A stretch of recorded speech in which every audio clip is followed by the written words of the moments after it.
When my daughter-in-law Patricia sent a text message uninviting me from our annual family reunion at Lake Windermere, claiming I was too difficult to accommodate, I finally understood that the quiet transfer of my vacation property into a family trust 7 years earlier wasn't meant to simplify inheritance matters.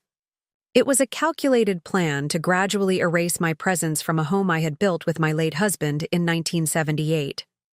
What Patricia hadn't counted on was that my 40-year career as a real estate attorney specializing in property rights had taught me to insert a special clause in the trust agreement, one that would allow me to reclaim full ownership if the property was ever used to exclude immediate family members.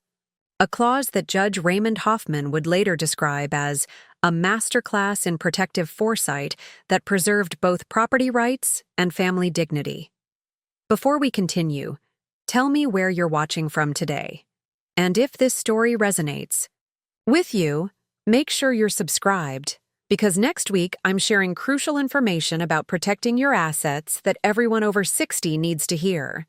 My name is Eleanor Harper, and at 76 I've discovered that the people you help the most are sometimes the first to forget your value when you no longer serve their immediate needs. For nearly 4 decades, I built a respected career as a real estate attorney at Harper & Associates, the firm I founded in 1981, after recognizing a need for legal expertise specifically focused on complex property matters among families. Throughout my practice, I became known for my ability to protect clients' property interests while navigating delicate family dynamics that often became contentious when valuable assets were involved. I specialized in cases where family vacation properties created conflict between tradition and control, particularly as original owners aged. My approach always centered on creating balanced solutions that respected the rights of property owners while acknowledging reasonable family expectations about shared spaces that held generational memories. This expertise, cultivated through hundreds of cases over 4 decades, would eventually become painfully relevant in my own life. I purchased our lakeside cabin on Windermere Point in 1978 with my husband Robert when our son Michael was just 10 years old. We had spent years saving for this dream, a place away from the demands of our busy law practice and city life, where we could create lasting family memories in a natural setting. The modest 3-bedroom cedar cabin with its wraparound deck and private dock became our sanctuary, positioned perfectly to capture both morning sunlight and evening sunsets over the mountains that reflected in the crystal-clear waters of Lake Windermere.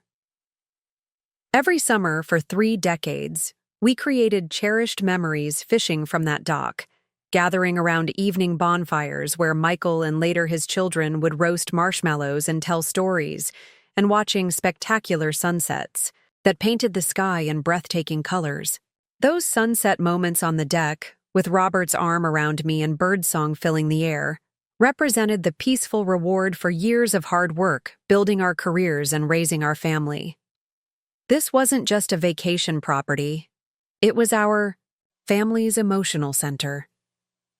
Robert and I had spent countless weekends finishing the interior ourselves, installing the knotty pine walls that gave the space its warm glow, and constructing the river rock fireplace that became the heart of the home.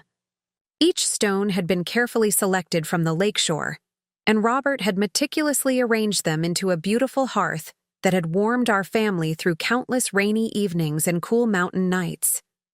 Michael learned to swim off our dock when he was 11, overcoming his initial fear of deep water with Robert's patient encouragement. He caught his first fish, a modest rainbow trout that he insisted we photograph from multiple angles before releasing it back into the lake, with his father from our rowboat when he was 12. Years later, he would propose to Patricia on the high deck during a particularly magnificent sunset that seemed to bless their union with nature's full approval. The lake house had witnessed all our most significant family milestones, serving as the consistent backdrop for our evolving family story. After Robert passed away 12 years ago, following a brief but fierce battle with pancreatic cancer, I continued my law practice while gradually transitioning toward retirement. The lake house became even more precious to me then, a tangible connection to the life we had built together, and the physical space where his presence still felt most immediate. I could feel him in every corner of that cabin, from the hand-carved railings on the stairs to the small workshop behind the boathouse where he had crafted wooden toys for Michael and later for our grandchildren. During this period, my legal specialty evolved to focus specifically on helping aging property owners create thoughtful succession plans that preserved both their assets and family harmony. Having experienced firsthand the emotional significance of a family retreat, I understood both the legal complexities and the deep emotional attachments involved in these properties. My approach centered on balancing reasonable family expectations with the fundamental rights of property owners to maintain control of assets they had worked a lifetime to acquire. Michael earned his MBA from Westridge Business School and built a successful investment consulting firm, a career path I supported, both emotionally and financially. Robert and I had covered his graduate school tuition completely, wanting him to begin his professional life without educational debt. When he married Patricia Morrison, a marketing executive from a prominent local family with old money and established social connections, I welcomed her into our family despite noticing her somewhat controlling nature and the subtle way she often redirected conversations to align with her preferences. They settled in Oak Ridge Heights, an exclusive suburb 40 minutes from my home. In the city, in a sprawling contemporary house with architectural features that frequently appeared in regional design magazines. Their lifestyle quickly became centered around social appearances, club memberships, and maintaining connections with Patricia's extensive network of influential friends and business associates. Our relationship remained cordial, though not as warm as I might have wished. Sunday dinners at my home became monthly events rather than weekly traditions, and phone calls grew briefer and more focused on logistics than genuine connection. I attributed these natural shifts to their busy lives and their children, Emma and Jacob, now teenagers with packed schedules of activities carefully curated to optimize their college application profiles. While I sometimes missed the closer relationship we had enjoyed when Michael was younger, I understood that families evolve and tried to appreciate the time we did share without resentment for what had changed. The first warning signs appeared 5 years ago during a summer weekend at the lake house. Patricia arrived with a leather portfolio containing what she called renovation ideas that she presented with surprising authority over dessert on our first evening, while we were still enjoying the homemade blackberry cobbler I had prepared from berries picked along the property's edge. "Eleanor," she began in the marketing presentation voice she often used when sharing her carefully formed opinions, "we've been researching ways to modernize the cabin. The mid-century rustic look is charming in a nostalgic way, but it's time to update for today's needs and aesthetic standards." She displayed glossy photographs of sleek, contemporary interiors from architectural magazines, spaces with minimalist furnishings, glass walls, and none of the warm wood elements that characterized our cabin. "We're thinking open concept, new, stainless appliances, and converting the boathouse to a guest suite for when we entertain friends from the city." "That's an interesting perspective," I responded, surprised by the presumption underlying her presentation. "But I'm quite fond of the cabin as it is." The pine walls and fireplace were Robert's handiwork, created with his own hands. They have tremendous sentimental value beyond their aesthetic appeal. Michael looked visibly uncomfortable, shifting in his chair and avoiding eye contact as Patricia leaned forward, her tone becoming more insistent. "Sentiment is lovely, Eleanor, but practicality matters too. The kitchen is outdated with those blue countertops, the bathroom fixtures are ancient, and frankly, the whole place could use a refresh if we want Emma and Jacob to continue enjoying it as they get older. Teenagers have different expectations than we did at their age." Her framing of my beloved cabin as outdated and potentially unappealing to the grandchildren revealed a concerning disconnect in how we viewed this family space. More troubling was the assumption that at 71, my aesthetic preferences and emotional attachments should be secondary to their modernization vision, despite my continued ownership of the property and the lifetime of memories embedded in its current form. I appreciate your thoughts, I said carefully, using the measured tone I had often employed in contentious property negotiations. But any significant changes would need much more discussion and consideration. This place holds 40 years of memories in its current form. Robert and I created each element with specific intention. Patricia seemed ready to press further, but Michael placed a restraining hand on her arm, a gesture I recognized from countless mediation sessions as signaling a strategic retreat rather than genuine agreement. Of course, Mom. It's entirely your decision. We're just sharing some ideas for the future when you might not want to handle all the maintenance yourself. This reference to my potential inability to handle the property's maintenance, despite my continued vigor and the reliable handyman service I had used for years, introduced another concerning element: the implication that age inevitably diminished. Capability regardless of individual circumstance or demonstrated competence. Over the following months, casual conversations increasingly referenced friends who had modernized their family retreats to contemporary standards, or articles about maximizing vacation property potential in today's market. Each comment contained subtle messaging about the supposed outdatedness of preserving the cabin in its original state and implied wisdom of adapting to what Patricia called current vacation property trends. The Richardsons just completed their lake house renovation, Patricia mentioned during one Sunday dinner at their home.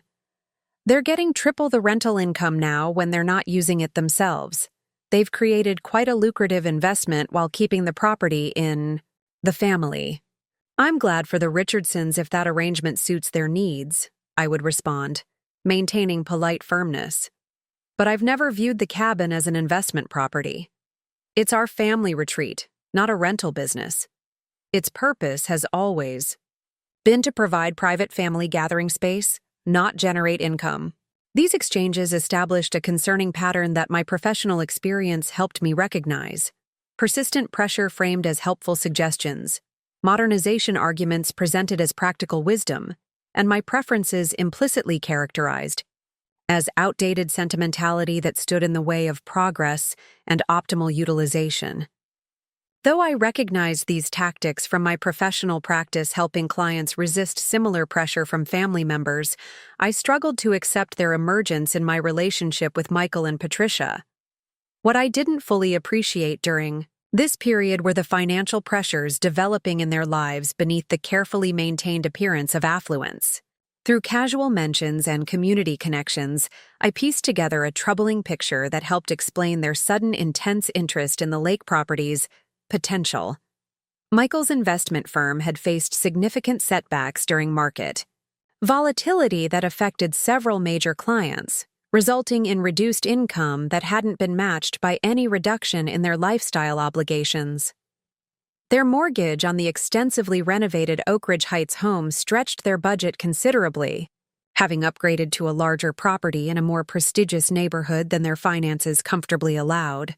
Additionally, private school tuition for both children at Westlake Academy, plus summer enrichment programs, European educational trips, and the extensive extracurricular activities Patricia insisted were essential for competitive college applications, had created substantial additional financial strain. These circumstances didn't justify their increasing pressure regarding my vacation property, but they provided important context for their sudden interest in maximizing the cabin's potential through renovations that would make it suitable for rental income, a purpose entirely contrary to the private family retreat Robert and I had explicitly created. The situation reached a critical turning point during a family dinner at my home 7 years ago. After we had finished the meal and moved to the living room for coffee, Michael and Patricia exchanged meaningful glances before. Michael cleared his throat in the way he always did before making a prepared presentation. "Mom, we've been talking with a financial planner about our long-term family strategy," he began, his practiced consultant's voice activating as though addressing a client rather than his mother. "One thing that came up was the cabin's ownership structure. We think it makes sense to transfer it into a family trust now while you're healthy and fully in control of the process. It would simplify inheritance issues later and potentially provide some tax advantages that our accountant has identified. Patricia quickly added, leaning forward with the engaged expression she employed when closing marketing deals. It's really about preservation and protection, Eleanor. A trust would protect the property for future generations, while allowing you to maintain lifetime usage rights without concern for future complications. It's what many forward-thinking families are doing with their vacation properties these days, creating structures that ensure smooth transitions across generations. The request triggered immediate warning signals based on my extensive professional experience. In my practice, I had encountered numerous cases where family trusts, while theoretically designed for orderly succession, often created problematic power dynamics and sometimes led to the gradual marginalization of the original owner's authority regarding property decisions. However, they presented this as a minor administrative adjustment, rather than the significant legal change it represented. I'm quite familiar with property trusts, I reminded them, my attorney instincts fully awakening, despite the family setting. They can certainly be useful in some situations, but they also fundamentally change ownership dynamics in ways that aren't always apparent initially. Many of my clients have had mixed experiences with family trust arrangements, particularly when differing visions for the property emerge later. This would be different, Michael assured me with the confidence of someone who believed his business school training trumped my 40 years of specialized legal practice. You'd be the primary trustee with me as co-trustee. Nothing would change. In terms of your enjoyment or control of the property, it's purely a legal structure to protect the cabin's future in our family while optimizing the tax situation. As they continued explaining the supposed benefits with carefully prepared talking points that sounded rehearsed, I found myself weighing my professional knowledge against my desire to maintain family harmony and avoid conflict that might damage my relationship with my grandchildren. After 4 decades guiding clients through similar situations, I now faced the emotional complexity of balancing property rights against family expectations in my own life, a challenge made infinitely more difficult by the personal attachments involved. Let me review the specifics before making any decisions, I suggested, needing time and space to consider appropriate protections outside the pressure of their dual presentation. I'll want to consult with my colleague Thomas Bennett, who specializes in family property trusts even more specifically than my practice has. This isn't a decision to make without careful consideration of all implications. They seemed satisfied with this deferral, though Patricia's parting comment, "It really is the most sensible approach, Eleanor. All our friends with family properties are implementing similar structures," carried undertones of the patronizing attitude I had often helped elderly clients resist when family members attempted to position age-appropriate caution as irrational, resistance to sensible arrangements that primarily benefited others. The following week, I met with Thomas in his office to discuss my options. His concern after reviewing the situation mirrored my own professional instincts, though his specialization in trust law provided additional insights I valued. "Based on what you've described, I'm seeing some red flags that warrant careful consideration," he warned after reviewing my notes on their proposal. When adult children initiate trust transfers of properties they don't yet own, particularly with this level of persistence, it often indicates plans for gradual control assumption rather than simple estate planning. Their emphasis on modernization and rental potential suggests they're viewing the property fundamentally differently than you do, as an asset to be optimized rather than a family sanctuary to be preserved. This assessment confirmed my concerns, while providing the objective professional perspective I needed to make decisions based on legal reality rather than emotional complexity. Despite this clear professional advice, the subtle but persistent pressure from Michael and Patricia during subsequent family gatherings created emotional challenges that were difficult to navigate, even with my legal background. After several weeks of what felt like constant discussion, where every family interaction somehow returned to the trust proposal, I reluctantly agreed to a compromise that would maintain family peace while incorporating crucial protections I knew were necessary. Based on my professional experience with similar situations, I would transfer the property into a family trust, but with specific protective provisions that I would personally draft as an experienced real estate attorney, rather than using the generic trust document their financial planner had provided. This compromise seemed to satisfy their desire for the trust structure, while allowing me to build in safeguards based on my professional knowledge of how such arrangements could be misused. Working closely with Thomas over several detailed sessions, I created a trust document that included standard provisions regarding property maintenance and usage rights, but also inserted a specially crafted clause that would prove crucial years later. This trust arrangement shall be immediately revocable by the original grantor, Eleanor Harper, if the property is ever used in a manner that excludes immediate family members from traditional family gatherings, or if decisions regarding property usage, maintenance, or modification are made without meaningful consultation with the original grantor during her lifetime. In such circumstances, full ownership shall revert immediately to Eleanor Harper or her designated personal representative. This clause, which Thomas described as elegantly protective without appearing confrontational, created an important safety mechanism should the trust arrangement ever be used to marginalize my role in family gatherings at the property I had created with Robert.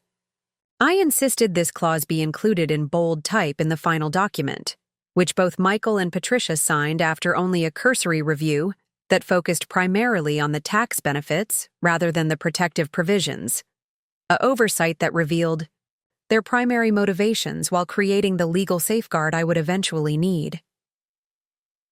For several years afterward, our family relationship continued with surface harmony that masked growing tensions regarding the property.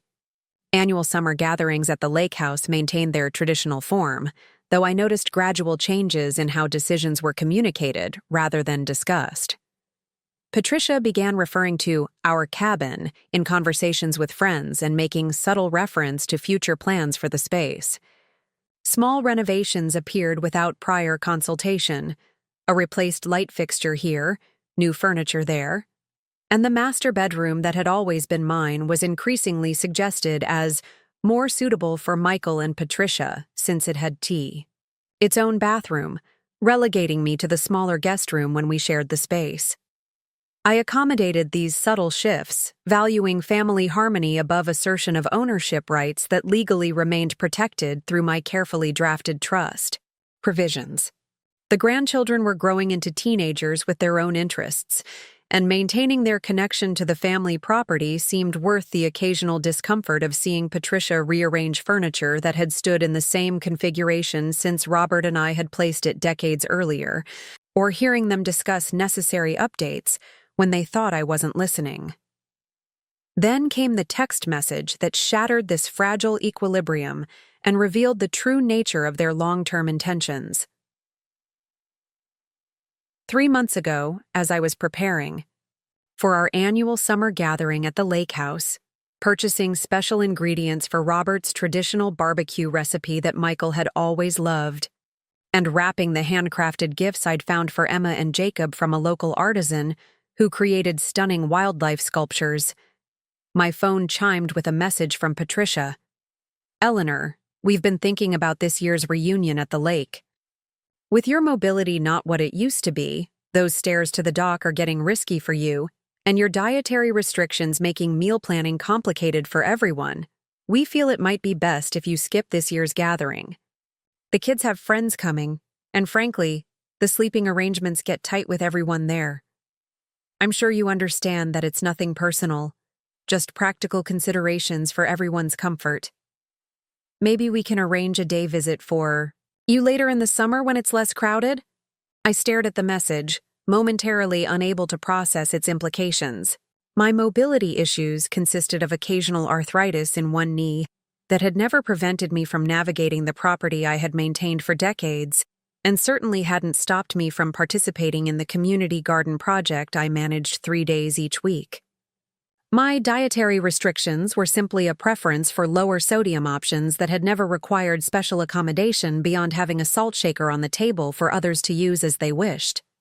The message wasn't seeking discussion or offering alternatives. It was an announcement of my exclusion from the family gathering at the home I had built with Robert, delivered through the impersonal medium of a text message rather than even a phone call that might have allowed for discussion. The casual cruelty of this approach, treating my exclusion from my own property as a minor logistical adjustment, revealed how completely they had reframed the cabin in their minds, from Eleanor's cherished family home to our vacation property, where Eleanor sometimes visits. When I called Michael immediately, his response revealed the coordinated nature of this decision. "Mom, Patricia's just trying to make things easier for everyone," he explained with the slightly patronizing tone I had increasingly noticed in recent years. "The cabin gets crowded with all the kids and their friends, and honestly, the last couple years you've seemed tired by the end of the weekend. We thought you might appreciate a more relaxed visit another time when it's not so hectic." His words betrayed what had become a fundamental reframing of my position within the family structure.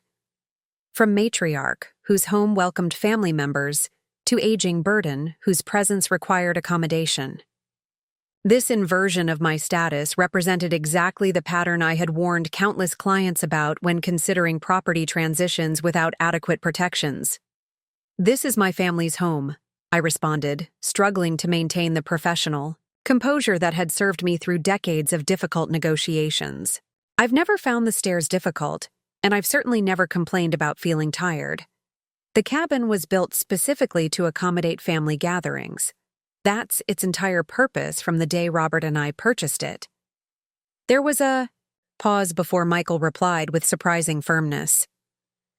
"It's our family retreat now, Mom.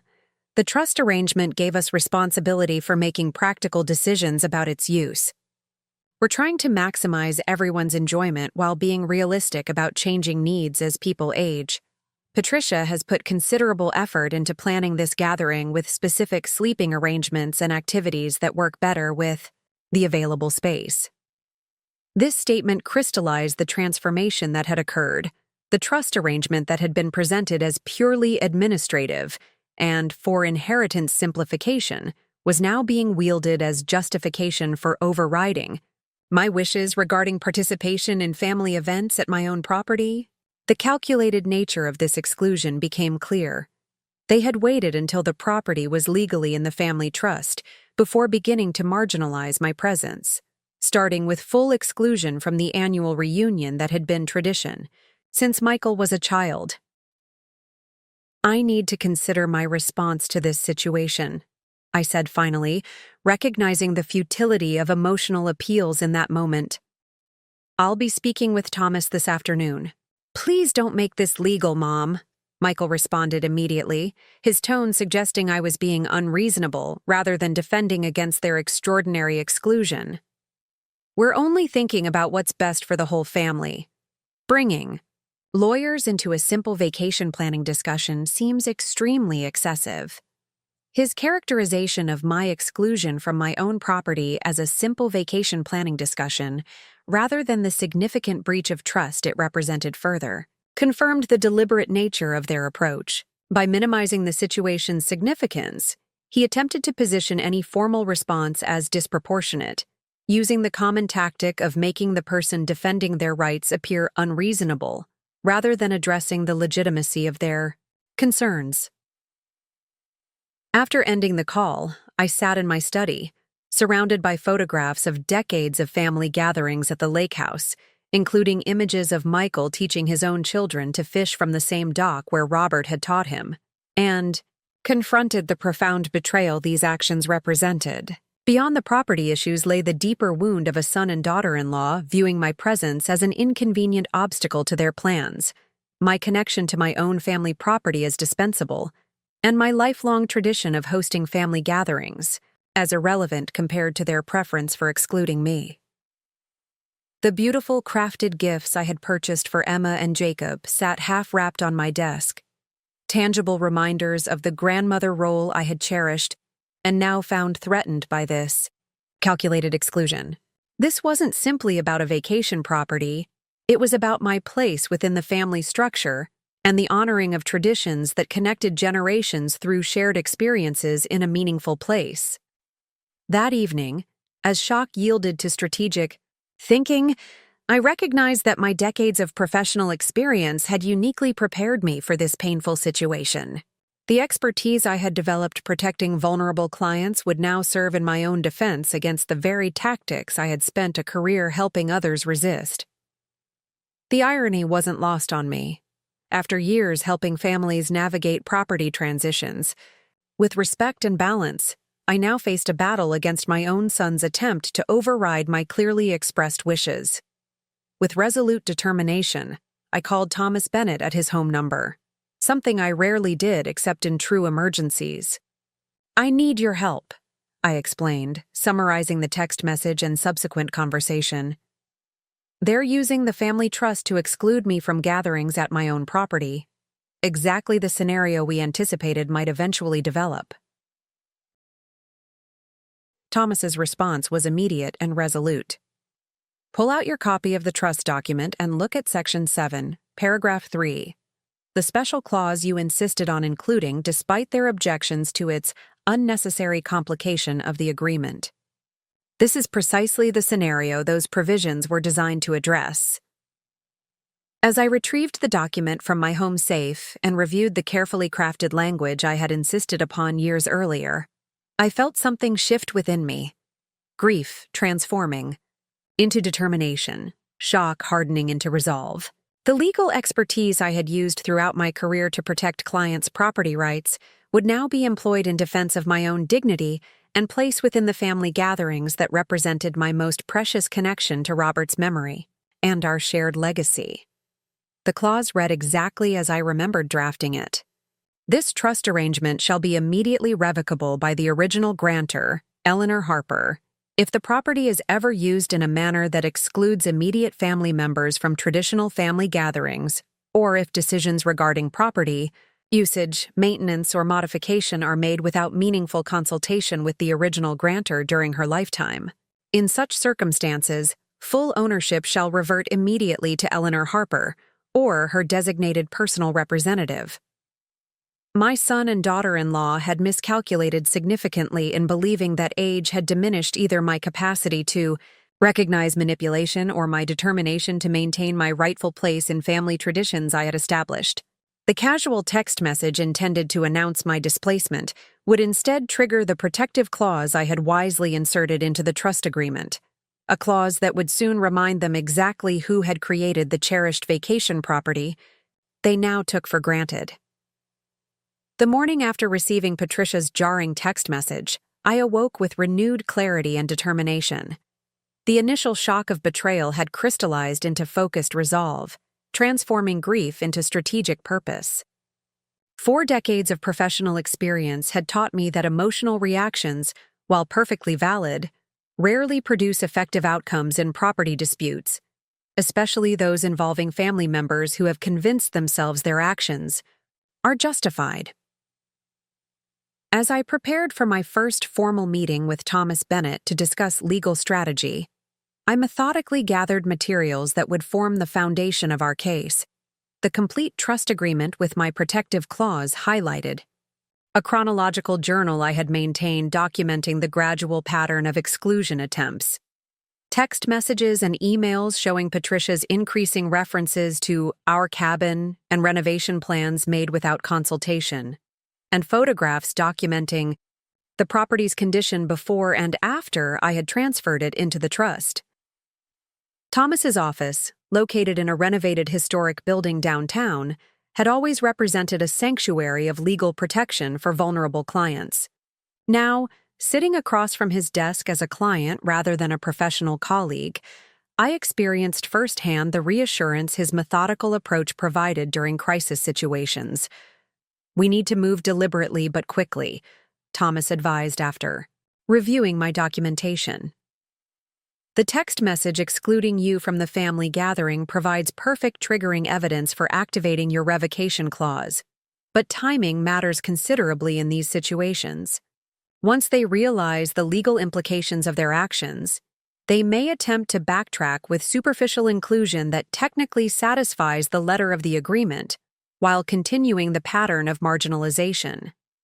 This insight reflected Thomas's specialized understanding of family property disputes, the tactical retreats and strategic adjustments that often followed initial confrontation. Having witnessed countless similar situations from the professional side, I now appreciated the emotional complexity from the client perspective, balancing the determination to protect my rights against the heartache of confronting my own son's betrayal. "What's our optimal approach?" I asked, deliberately adopting the analytical tone that had served me through countless complex negotiations rather than allowing maternal disappointment to color my strategic thinking. "Two-pronged approach," Thomas replied, his efficient assessment, reflecting our years of professional collaboration. First, formal written notice activating the trust's revocation clause, with documentation establishing the clear breach of the exclusion provision. Second, preparation for potential resistance, including temporary restraining order application if necessary to prevent any retaliatory actions regarding the property once they receive notice. He pulled a legal pad forward, making notes as he outlined next steps. Judge Caroline Winters is currently presiding over the civil property calendar. She has a strong record of enforcing explicit trust provisions according to their clear language, rather than allowing emotional family dynamics to override written agreements.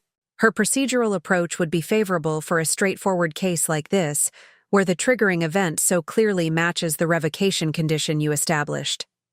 The mention of Judge Winters, who had actually attended several of my continuing legal education seminars on property rights years earlier, reminded me of the professional network I had built throughout my career. This network, cultivated through decades of ethical practice and collaborative problem-solving, represented a resource Michael and Patricia had clearly underestimated when calculating their leverage in this situation.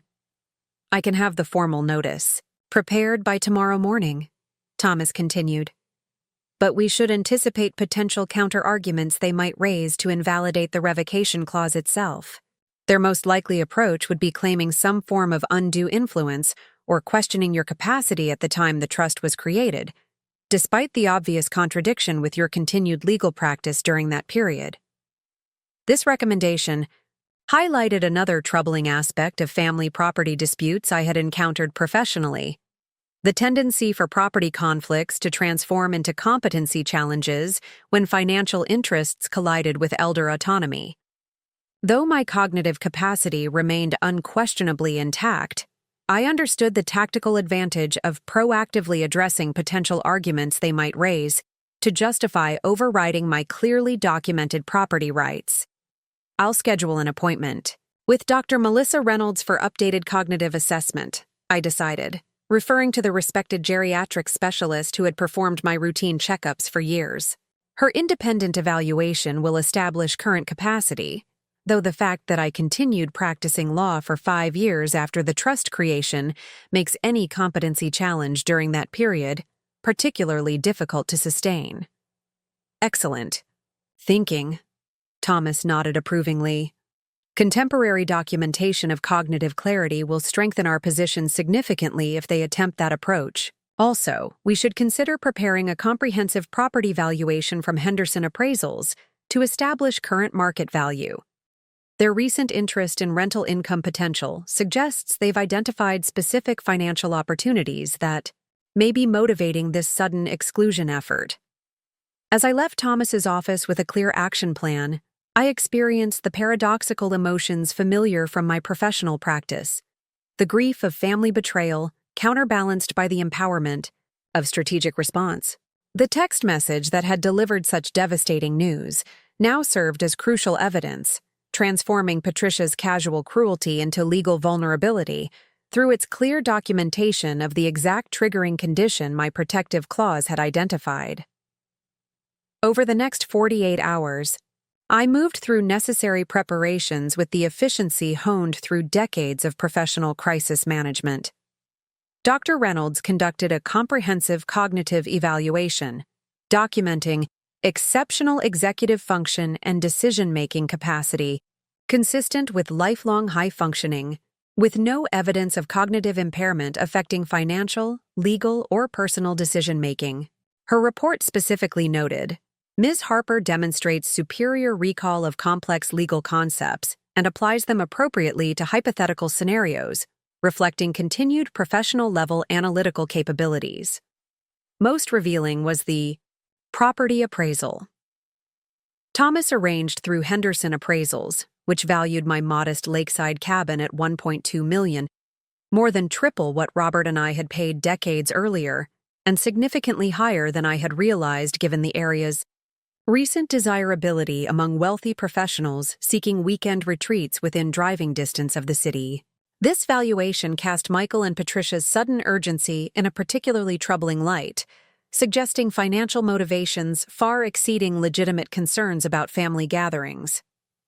Additional research by Thomas's associate revealed that Patricia had recently established a social media account specifically promoting luxury vacation rentals in the lake region, including design concepts strikingly similar to the modernization plans she had been pressuring me to approve for our family cabin. Though not yet explicitly featuring our property, the business model clearly anticipated significant rental income from properties with lake access and sunset views, exactly the features that made our cabin specially positioned among lakefront properties. These discoveries provided critical context for their escalating efforts to exclude me from the property, not simply family dynamics, but apparent business plans requiring my absence to implement.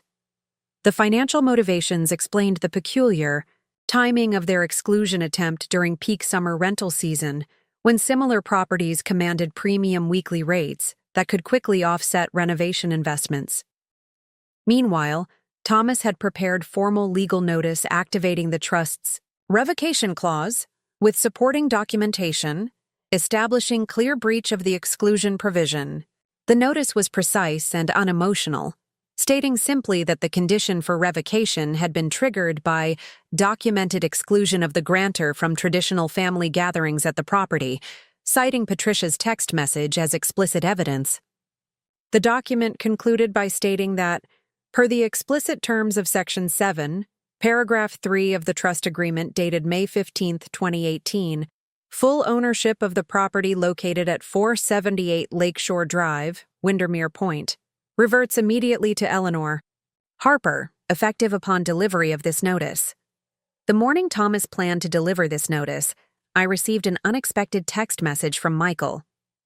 Mom, after further consideration, we've decided there's actually room for you at the lake. This weekend, after all. Patricia may have been hasty in her concerns. We'll expect you Friday afternoon as usual. This sudden reversal, arriving just 3 days after Patricia's exclusion message and following my conversation with Thomas, suggested they had somehow become aware of potential legal consequences and were attempting to neutralize the triggering event with superficial inclusion.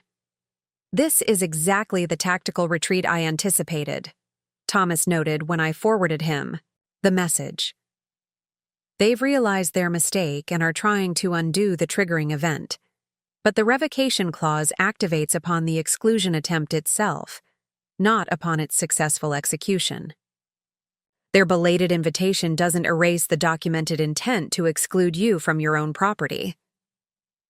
Despite this legal reality, the message presented a tactical decision: proceed immediately with formal notice of revocation, or attend the gathering. To gather additional evidence of their intentions while maintaining the element of surprise regarding legal action. After careful consideration with Thomas, we decided on the latter approach.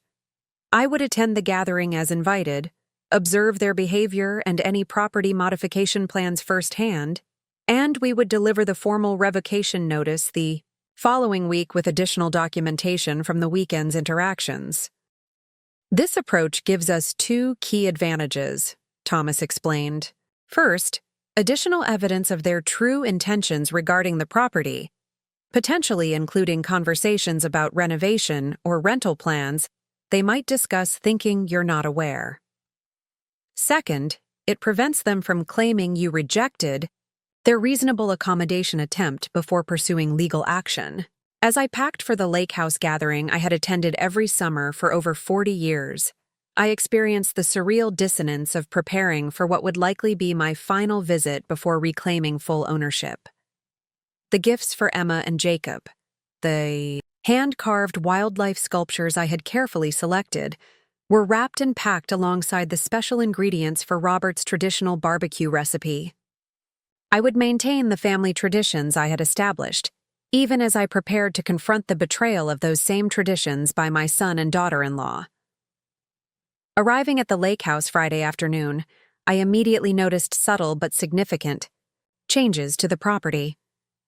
New contemporary outdoor furniture had replaced the handcrafted Adirondack chairs Robert had built decades earlier. The garden of native wildflowers I had carefully tended along the path to the dock had been replaced, with geometric landscaping typical of commercial properties. Inside, several family photographs had been removed from prominent positions, and brochures from an interior design firm specializing in luxury vacation property staging sat openly on the coffee table. Patricia's greeting carried the artificial warmth I recognized from countless professional interactions with clients attempting to mask underlying hostility. "Eleanor, so glad you could join us after all. We've rearranged things a bit to make space. You'll be in the small bedroom at the end of the hall. We've put Michael's business associate and his wife in the master suite since they're staying. The whole week after we leave Sunday." This casual revelation that they had invited business associates to stay at the property without consultation and placed them in what had always been my bedroom confirmed the pattern of treating the family property as their personal asset, rather than the shared family retreat Robert and I had created. More tellingly, their plans to leave while guests remained demonstrated their view of the property as an entertainment venue for business networking, rather than the private family sanctuary it was designed to be. Throughout the evening, I maintained pleasant conversation while carefully observing interactions that revealed their true intentions for the property. During dinner on the deck, Patricia mentioned to their guests, "Once we complete the renovations this fall, this space will be transformed completely. Glass railings to maximize the view, built-in heating elements for year-round use, and a completely redesigned kitchen visible through a new open-concept main level." Michael added, "The boathouse conversion plans are finally approved by the county. 2 additional guest suites with private baths, perfect for extended stays. We're just finalizing contractor selections next month." Neither of them had consulted me about these apparently imminent renovation plans, despite the trust agreement's explicit requirement for meaningful consultation with the original grantor during her lifetime regarding any property modifications. Their confident discussion of these plans in my presence, without any pretense of seeking my input, demonstrated remarkable confidence that my role in property decisions had been successfully marginalized. Later that evening, while I was helping Emma with a summer reading assignment on the deck, I overheard Patricia speaking with their guests inside, unaware that the open window carried her voice clearly to where we sat. "The rental potential is exceptional once we complete the updates. Premium rates from May through September, with shoulder season potential if we implement the heating upgrades. The exclusivity of the location and private dock access puts it in the highest rental category according to the management company." This explicit confirmation of rental plans, transforming our private family retreat into commercial property, provided the final evidence of their true intentions. The property Robert and I had created for family gatherings was being systematically repurposed for income generation, with my exclusion necessary to implement changes that fundamentally altered its character and purpose. I maintained my composure throughout the weekend, participating in family activities while documenting each relevant conversation and observation in detailed notes each evening. When Sunday morning arrived, I embraced my grandchildren warmly, giving them the hand-carved wildlife sculptures I had selected with such care. "These are special pieces from an artist who works near my home," I explained. "His family has maintained this traditional craft for 3 generations, a legacy of craftsmanship passed through time, just like this cabin has been our family's legacy." Emma, always perceptive beyond her years, seemed to understand the significance beneath my words. "I love how the eagle's wings look like they're really moving, Grandma. I'll keep it in my room where I can see it every day." As Michael and Patricia prepared to depart, leaving their business associates for an extended stay, Patricia's parting comments revealed their assumption that the property transition had been successfully accomplished. "We probably won't see you here again until next. Summer, Eleanor. The renovation work starts next month and will make the place unusable through winter. We'll send photos as the transformation progresses." Her casual reference to my expected absence during these significant changes to a property I legally owned, changes never properly discussed or approved, provided final confirmation of their complete disconnect from both legal reality and basic courtesy regarding my property rights. The following morning, I met with Thomas to review the extensive evidence gathered during the weekend. "Their behavior provides perfect documentation of both triggering conditions specified in your revocation clause," he noted after reviewing my detailed observations. "Not only the initial exclusion attempt, but also the clear pattern of property modification decisions without required consultation.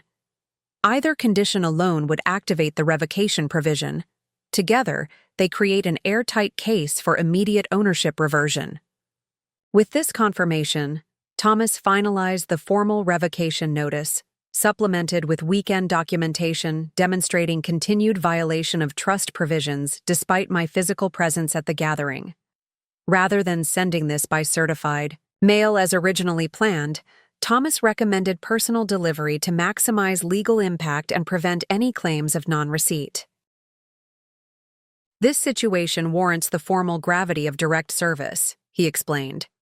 "I've arranged for official service at their home tomorrow morning, with duplicate delivery to Michael's office to ensure proper notification regardless of their schedules. I considered this recommendation carefully, weighing legal effectiveness against potential family impact.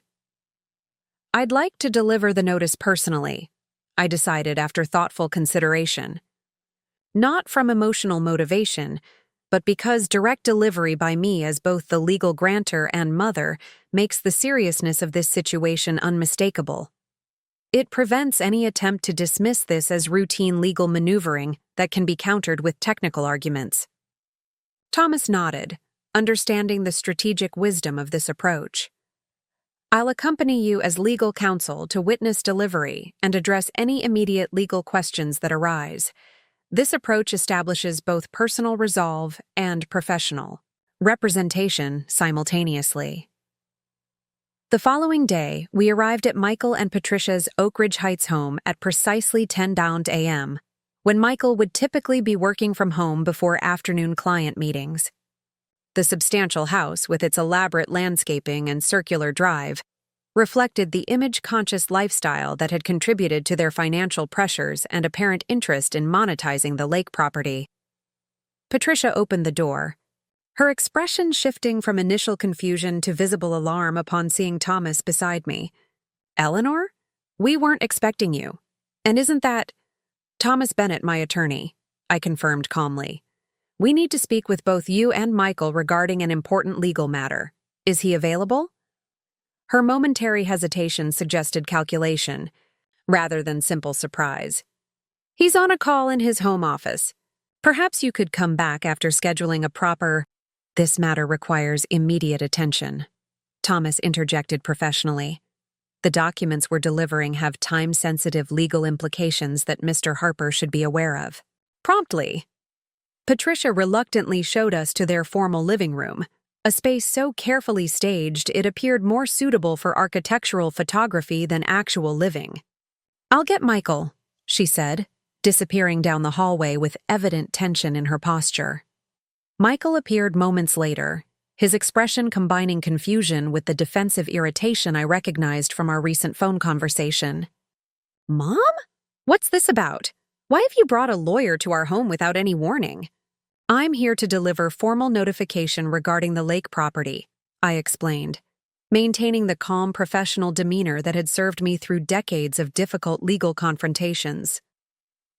"Recent actions have triggered the revocation. Clause in the trust agreement, returning full ownership to me effective immediately. Patricia, who had entered behind Michael, responded with immediate indignation. That's absurd. What are you talking about? We invited you to the gathering after our initial scheduling confusion. The revocation clause activates upon the exclusion attempt itself, not whether it was successfully executed, Thomas explained, his tone conveying authoritative legal certainty rather than confrontation. The text message explicitly excluding Ms. Harper from the family gathering constitutes clear triggering of the revocation condition, as does the extensive documentation of property modification decisions made without required consultation with the grantor. He handed them each a copy of the formal notice, the substantial document containing both the legal notification and supporting evidence appendices. This notice confirms that pursuant to Section 7, Paragraph 3 of the trust agreement, you both signed, full ownership of the property at 478 Lakeshore Drive has reverted to Eleanor Harper effective immediately. The document includes comprehensive evidence establishing both triggering conditions specified in the agreement. Michael glanced at the thick document with growing alarm, flipping immediately to the appendices containing Patricia's text message and transcripts of their renovation discussions. This is just a misunderstanding that's being blown completely out of proportion, he insisted, though his expression suggested recognition of the legal vulnerability their actions had created. Patricia was just trying to arrange comfortable accommodations for everyone, and the renovation discussions were preliminary concepts, not final decisions. The trust agreement doesn't require final decisions to trigger the consultation provision, I noted, applying the precise legal analysis that had been my professional hallmark. It specifically requires meaningful consultation with the original grantor regarding property usage and modification. Presenting completed plans to business associates in my presence without any prior discussion doesn't constitute meaningful consultation by any reasonable definition. Patricia's response reflected the shifting strategy I had anticipated. We always intended to get your input before finalizing anything, she claimed, though her words contradicted her confident statements to their guests about imminent construction timelines. This legal approach seems extremely adversarial for what should be a family conversation about property improvements. The adversarial approach began with exclusion, not with my response to it, I replied calmly. The text message specifically uninviting me from my own property was the initial adversarial act, followed by extensive modification planning without consultation required by the agreement you signed. Michael's expression transformed as realization of the legal reality settled in. His business background had trained him to recognize when a negotiating position had collapsed. What exactly are you expecting to happen here? He asked, his tone shifting from defensive indignation to calculated assessment of options. The notice is quite explicit, Thomas responded. Full ownership has reverted to Ms. Harper effective immediately. The document includes instructions regarding access protocols moving forward and specific prohibition of the renovation activities scheduled to begin next month. The business associates currently staying at the property must vacate by this Friday at noon. Patricia's shock at this immediate consequence was visible. You can't just evict our guests mid-stay. They're important business connections for Michael's firm. The notice provides 5 days for transition, a courtesy rather than legal requirement given the circumstances, Thomas noted. Ms. Harper could have legally required immediate vacation given the ownership reversion, but specifically allowed reasonable transition time out of consideration for innocent third parties affected by your actions. This response, highlighting my restraint rather than maximizing discomfort, reflected the balanced approach I had always advocated throughout my legal career. Even in justified enforcement of clear legal rights, unnecessary harshness served no constructive purpose and often complicated eventual reconciliation prospects. As Michael and Patricia absorbed the full implications of the notice, their responses diverged in revealing ways.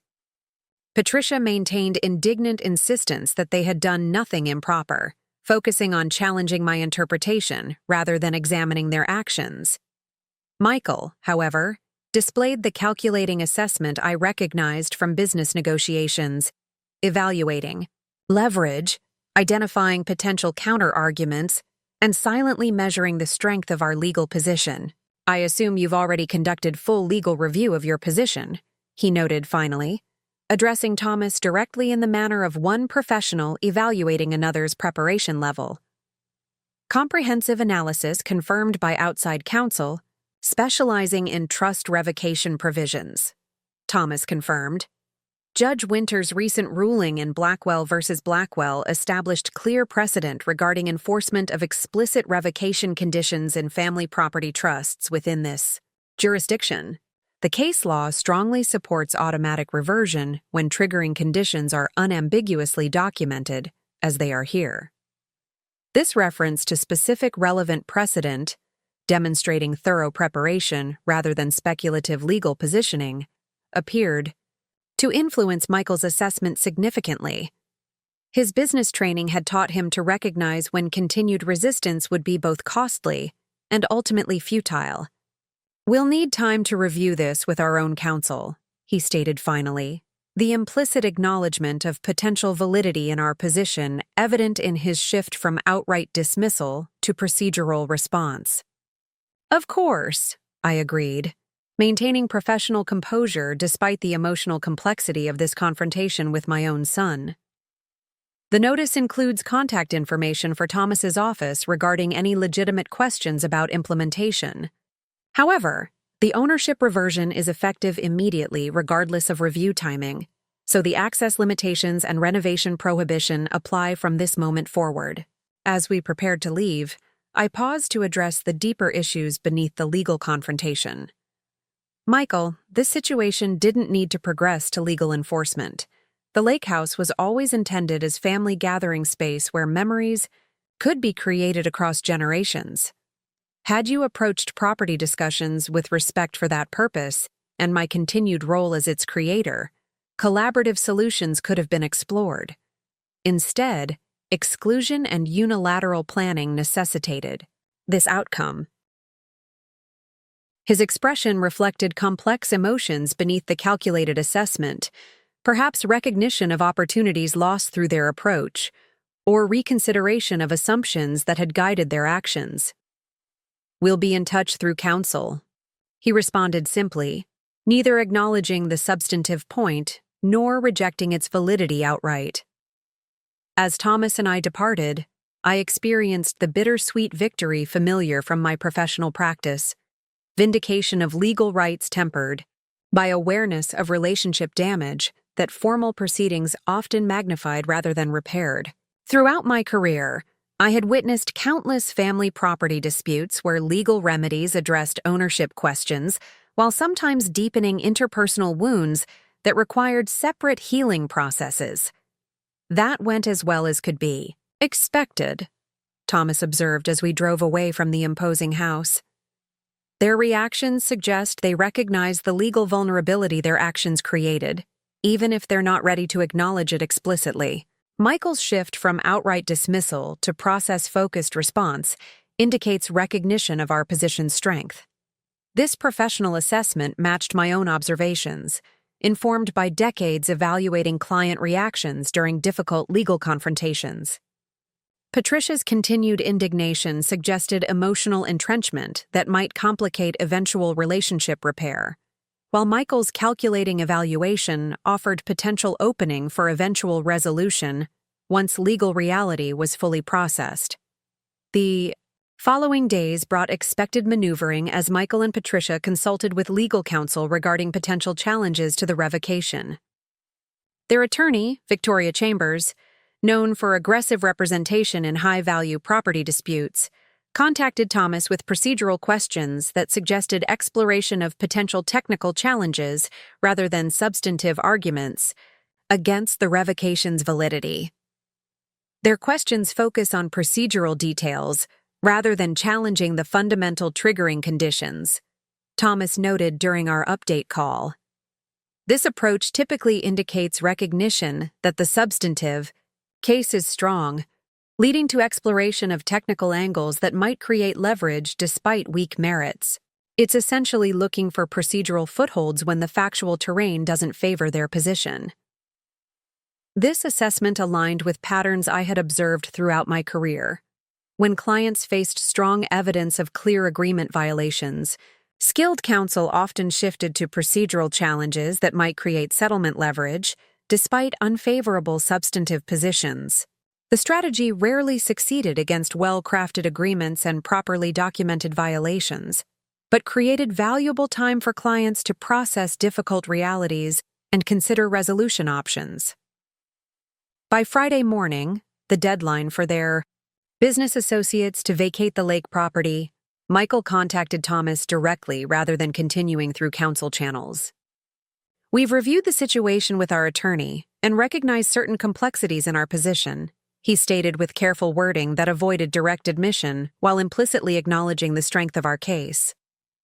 "We'd like to discuss resolution, options that might address primary concerns while avoiding protracted legal proceedings that benefit nobody." This approach, framing potential concession as mutual benefit rather than recognition of defeat, reflected classic negotiation tactics I had encountered throughout my professional career. The substance acknowledged reality, while the framing preserved dignity, an approach I had often recommended to clients facing unfavorable legal positions requiring resolution. "I believe Ms. Harper would be open to discussion regarding transition, protocols, and potential future family usage arrangements," Thomas responded, following our previously discussed approach. However, the ownership reversion itself is not a negotiable element, given the clear triggering of explicitly defined conditions. Any discussion would need to proceed from acknowledgement of that fundamental reality. This response, maintaining firm boundaries regarding the core legal outcome while offering flexibility on implementation details, established appropriate framework for potential discussions. Throughout my career, I had observed how clarity regarding non-negotiable elements actually facilitated productive resolution by focusing energy on addressable issues rather than futile attempts to reverse established outcomes. By Friday afternoon, confirmation arrived that their business associates had indeed vacated the lake property as required, suggesting practical acceptance of the ownership reversion despite continued legal posturing. Thomas arranged for property management service to secure the premises and document its condition, a precautionary measure given the circumstances, ensuring no retaliatory damage or unauthorized modifications occurred during this transitional period. The property manager's report included a concerning discovery: printed materials from Windermere Luxury Rentals LLC found in the boathouse, including marketing photographs of our cabin with digitally superimposed renovation concepts, showing modernized interiors matching Patricia's descriptions to their weekend guests. The materials listed weekly rental rates ranging from $3,500 to $7,200 depending on season, with notation indicating available spring 2026 following complete renovation and expansion. This documentation provided definitive confirmation of their commercial rental plans, converting our family retreat into income-generating property requiring my displacement to implement. The materials were dated 3 months earlier, confirming these plans predated the exclusion attempt rather than developing afterward as potential reaction to legal complications. This explains both the timing and approach of their exclusion effort, Thomas noted after reviewing the materials. They needed to establish pattern of your absence before beginning commercial renovation work that would fundamentally change the property's character and purpose. This evidence transformed my understanding of the situation from family conflict over property usage to calculated business strategy requiring my removal from premises I had created. While not lessening the personal betrayal involved, this context helped explain the otherwise puzzling intensity of their determination to exclude me, despite decades of family traditions centered around my continued presence at the lake house. 1. Week after delivering the formal revocation notice, Thomas arranged settlement conference at his office to address transition details and potential future arrangements regarding the property. While legal ownership had already reverted through the trust's explicit provisions, practical matters regarding personal property removal, transition protocols, and potential limited future access required organized resolution to avoid continuing conflict. This meeting isn't to negotiate the ownership reversion itself, Thomas clarified as we prepared for the conference. That's established legal reality governed by the explicit trust provisions they accepted when signing the agreement. This discussion addresses implementation details to create clarity moving forward. This framing, focusing on future protocols rather than revisiting established legal outcomes, reflected the approach I had advocated throughout my career when helping clients navigate family property transitions. Maintaining firm boundaries regarding non-negotiable elements while showing flexibility on implementation details often facilitated more constructive engagement than rigid enforcement across all dimensions. Michael arrived at the meeting alone. Notable absence of Patricia suggesting internal disagreement about approach or recognition that her continued hostility might complicate constructive resolution. His demeanor reflected the business professional's pragmatic acceptance of unavoidable circumstances rather than continued emotional resistance to established reality. "We've had opportunity to review the documentation thoroughly," he began after preliminaries, and recognized that the trust provisions were indeed triggered by recent events. "While we maintain that our intentions were misconstrued, we acknowledge the legal effect of the revocation clause and are prepared to discuss appropriate transition arrangements." This carefully worded acknowledgement, accepting legal outcome, while preserving face-saving qualification regarding intentions, reflected classic resolution positioning I had observed throughout my career. The substance conceded necessary reality, while the framing preserved dignity important for potential relationship repair beyond immediate legal matters. "I appreciate that acknowledgement," I responded, maintaining professional tone while recognizing the significance of this shift from resistance to acceptance.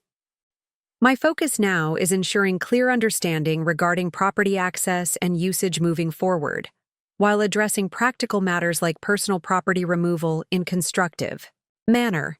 Over the next 2 hours, we established structured protocols addressing immediate transition needs, scheduled access times for them to remove personal belongings they had stored at the property, cancellation of the renovation contracts they had initiated, and notification to the property marketing company regarding ownership change, preventing any continued rental planning.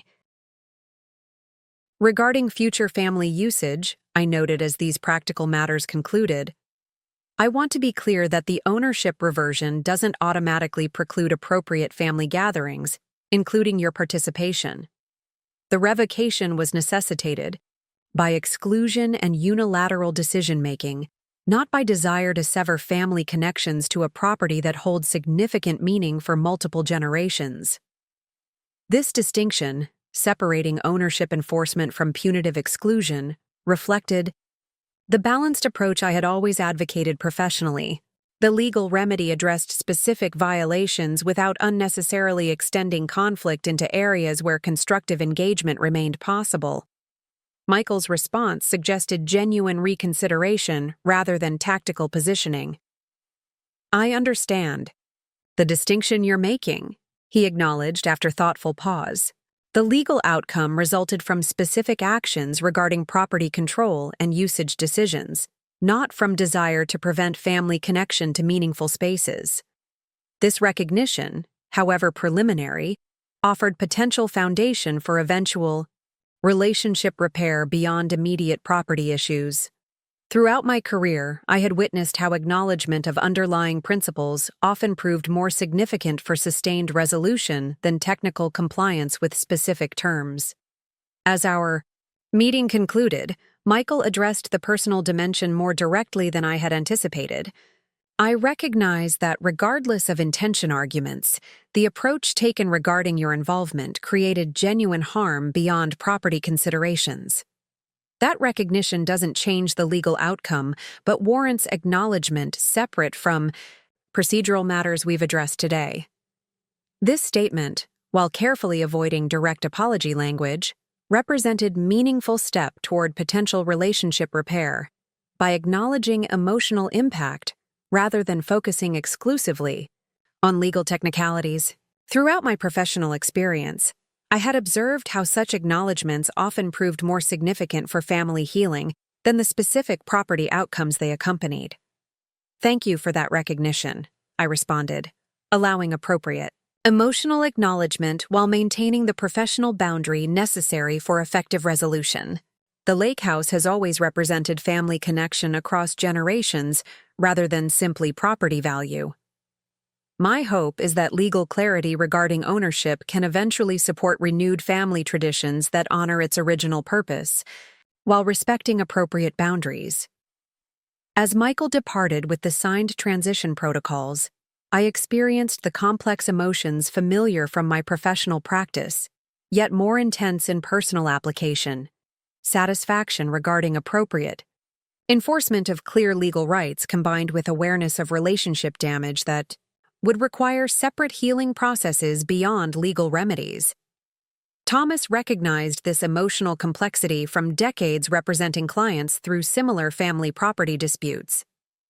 "The legal resolution has proceeded remarkably efficiently given the circumstances," he observed. "The relationship aspects will naturally require different timeframes and approaches, but today's engagement suggests potential for eventual improvement beyond immediate property matters." This balanced assessment reflected my own professional wisdom now applied to personal circumstances. Recognition that legal remedies addressed ownership questions effectively, while interpersonal healing followed different pathways requiring time, sustained evidence of changed perspectives, and genuine engagement with underlying trust violations rather than merely technical compliance with formal requirements. As I returned home that evening to the city residence I had maintained since Robert's passing, I reflected on the journey from betrayal to appropriate enforcement of legal rights I had wisely established years earlier. The protective clause that Thomas had described as elegantly protective without appearing confrontational had fulfilled its purpose perfectly, creating appropriate remedy when needed without unnecessarily antagonistic framing that might have provoked resistance during the original trust creation. My son and daughter-in-law had clearly underestimated both my capacity to recognize exploitation attempts disguised as family planning and my determination to maintain appropriate boundaries regarding property I had created with Robert decades earlier. Their assumption that age had diminished either my legal acumen or resolve to protect my rightful place in family traditions had proven profoundly mistaken, resulting in loss of control over property they had attempted to repurpose, contrary to its original intention. Most significantly, my professional expertise, developed through 4 decades serving clients facing similar vulnerability, had provided both technical knowledge regarding appropriate legal protections and emotional framework for addressing betrayal without allowing bitterness to overshadow potential healing when accompanied by meaningful accountability. The attorney who had guided countless families through complex property transitions had ultimately navigated her own most challenging case, balancing appropriate enforcement of clear legal rights with openness to eventual relationship repair, through demonstrated value change and genuine acknowledgement of harm rather than mere technical compliance with legal requirements. 3 weeks after the formal settlement conference, I stood on the wraparound deck of the lake house, watching the sunset paint the water in brilliant oranges and deep purples. The same magnificent view that had captured Robert's and my hearts nearly 50 years earlier. The property felt different. Now, its legal status clarified, but its emotional landscape fundamentally altered by recent events. The quiet evening offered perfect opportunity for reflection on both what had been lost and what had been preserved through my determination to protect this special place. The transition process had proceeded with surprising efficiency following Michael's acknowledgement of the trust revocation's validity. Their personal belongings had been removed during scheduled access times. The renovation contracts had been properly canceled with documentation confirming termination, and formal notification had been sent to Windermere Luxury Rentals LLC, prohibiting any continued marketing or planning regarding the property. The business entity I discovered through public records Thomas obtained had been registered 6 months earlier with Patricia listed as managing member and principal, confirming her central role in the commercial plans that had necessitated my exclusion. Most significantly, a thorough property inspection had revealed concerning modifications already begun despite lack of required consultation. Electrical wiring upgrades in the boathouse consistent with conversion to guest accommodations, preliminary plumbing modifications in the main structure's walls, and architectural drawings hidden in the workshop detailing the open concept renovation Patricia had described to their weekend guests. These discoveries confirmed how thoroughly they had proceeded with transformation plans that would have fundamentally altered the cabin's character without any meaningful discussion with me as required by the trust agreement. The inspection also revealed something I found particularly painful. The carefully preserved workshop behind the boathouse where Robert had spent countless hours crafting wooden toys and furniture had been partially dismantled. His handmade tool cabinet removed and replaced with contemporary storage units, and the special workbench where he had taught Michael basic carpentry skills completely eliminated. This space, which held such profound connection to Robert's memory, had been erased with apparent indifference to its significant emotional importance in our family's history. This discovery crystallized the fundamental disconnect that had developed between Michael's perception of the property and the profound meaning it held beyond mere real estate value.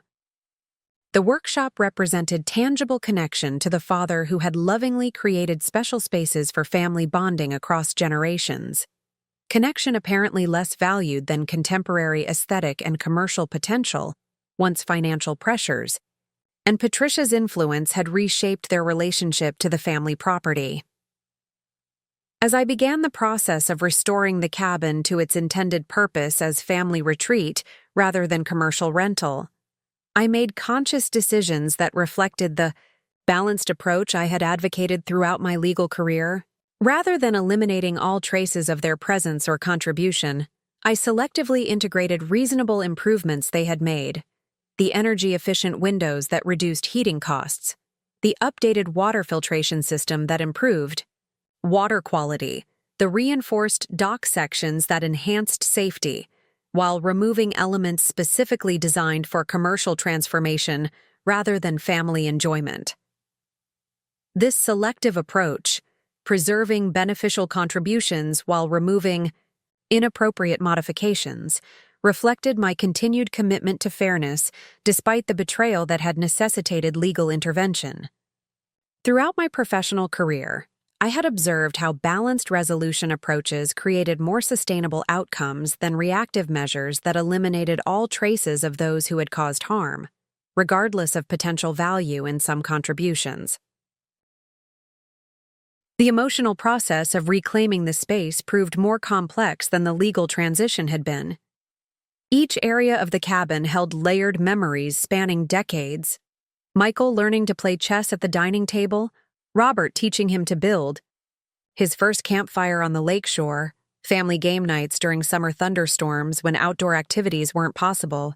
These precious memories now existed alongside knowledge of betrayal, creating emotional complexity that required conscious integration rather than simple resolution.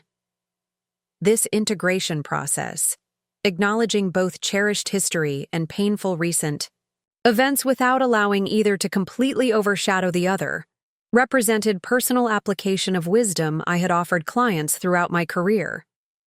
Property disputes involving family members rarely resolved neatly into categorical right and wrong designations that eliminated all positive elements from challenging relationships, particularly those spanning decades of shared history and genuine connection alongside hurtful actions.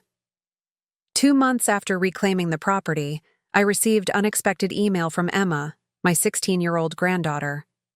The message's careful wording suggested she had composed it without her parents' knowledge, using her school account rather than the family email her parents monitored. "Grandma, I miss our talks at the lake. Mom and Dad don't really explain. What happened except saying there were property disagreements that got complicated. Could I visit sometime? I understand if it's too difficult with everything that's happened." This outreach, demonstrating both genuine connection and awareness of complicated family dynamics, touched me deeply. Throughout the legal process, I had worried most about impact on my relationship with the grandchildren, who had been innocent bystanders to adult conflicts they hadn't created. Emma's message suggested her connection transcended the property dispute, offering potential bridge across the divide recent events had created. My response balanced appropriate boundaries with genuine openness to continued relationship. Emma, I would love to see you. The lake house has always been meant for family connection across generations, and that hasn't changed. We can arrange a visit whenever works with your schedule. The cabin remains your special place too, regardless of adult complications that you shouldn't have to navigate. This invitation, acknowledging family complexity without burdening her with adult conflicts, reflected the approach I had always advocated for clients facing similar family property disputes. Children and grandchildren deserved protection from unnecessary involvement in conflicts they hadn't created, while still maintaining meaningful connections to important relationships and places that shaped their development and identity formation. Emma's visit the following weekend brought unexpected healing as she helped me plant new wildflowers along the path to the dock, replacing those that had been removed during Patricia's landscaping changes. As we worked together in comfortable conversation, she shared perspective that reflected remarkable maturity for her 16 years. "Dad seems really sad about everything," she confided, as we carefully positioned native butterfly-attracting perennials along the pathway. "Not just about the cabin, but like he's realizing things about himself that he doesn't like very much. He gets really quiet sometimes when Mom starts talking about their friends' vacation houses or renovation projects." This glimpse into Michael's private processing suggested potential for meaningful reflection rather than merely tactical adjustment to legal outcomes. Throughout my career, I had observed how enforced boundaries sometimes catalyzed genuine self-examination that tactical maneuvers during conflicts had prevented. Legal clarity often created space for emotional honesty that negotiation positioning had previously obscured. "The eagle carving you gave me is on my desk at home," Emma continued. "Dad noticed it last week and just stood there looking at it for a long time. When I mentioned you had given it to me, he nodded and said it was created by the same artist who made carvings for Grandpa Robert years ago. I didn't know that connection before." This detail, Michael recognizing and acknowledging connections to family traditions I had maintained, suggested potential openness to eventual relationship repair beyond immediate legal matters. The capacity to recognize meaningful continuity despite recent conflict indicated emotional complexity beyond tactical positioning or superficial adjustment to changed circumstances. "Mom and Dad argue more now," Emma added with the perceptiveness teenagers often demonstrate despite adults' attempts to shield them from relationship difficulties. Not just about the lake house, but about priorities and money, and what Mom calls maintaining appropriate lifestyle standards. "Dad said something last week about reconsidering what actually matters that made Mom really upset."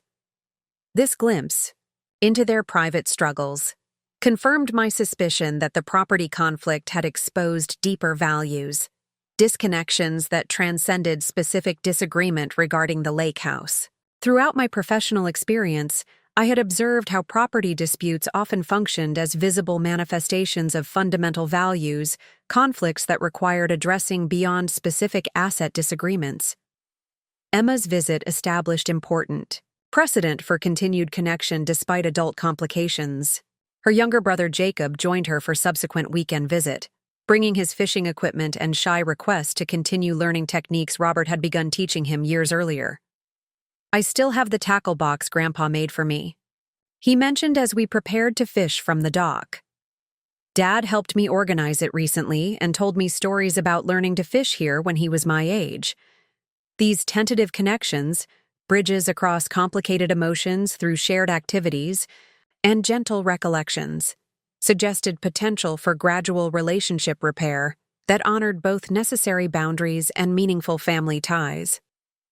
Throughout my career, I had witnessed how such small reconnection moments often provided foundation for eventual rebuilding that legal proceedings alone couldn't accomplish. 3 months after the property transition, I received formal letter from Michael's personal stationery rather than his business letterhead, a distinction suggesting deliberate personal approach rather than professional communication. The carefully composed message addressed both practical matters and deeper considerations with thoughtfulness I found encouraging despite our recent history. I want to formally acknowledge both my appreciation for the structured transition process you've provided regarding the lake house and my recognition that decisions made regarding the property created harm beyond legal considerations, he wrote, in measured language that balanced accountability with dignity. While perspectives regarding appropriate property development naturally differed, the approach taken regarding your involvement failed to honor both your legal rights and the significant emotional connection you maintained to a place you created with Dad. This acknowledgement, moving beyond technical compliance toward genuine recognition of underlying harm, represented meaningful evolution from initial defensive positioning during the legal confrontation. The distinction between reasonable difference regarding property vision and inappropriate approach to implementation reflected developing awareness that transcended specific disagreement about renovation preferences. Emma and Jacob have shared their recent visits with evident enjoyment, he continued, addressing family connections rather than remaining focused exclusively on property matters. Their continued relationship with both you and the special place you and Dad created represents important continuity I should have prioritized more appropriately during recent decisions. This recognition, centering children's needs for meaningful continuity rather than adult convenience or financial considerations, suggested potential values, realignment beyond tactical adjustment to changed legal circumstances. Throughout my professional experience, I had observed how capacity to recognize harm to innocent third parties often indicated genuine reflection rather than merely strategic positioning. I've been engaged in significant professional and personal reassessment recently, Michael's letter concluded with remarkable candor. The events surrounding the lake house have prompted broader examination of priorities and approaches that extends beyond specific property matters. While that process remains ongoing, I wanted to communicate appreciation for the continued connection you've maintained with Emma and Jacob, despite complicated adult circumstances neither of them created. This conclusion, acknowledging ongoing reflection without premature closure or expectation of immediate relationship normalization, struck me as particularly meaningful given the defensive positioning that had characterized earlier interactions. The capacity to acknowledge continued process, without artificial resolution, reflected emotional maturity I found genuinely encouraging despite recent history.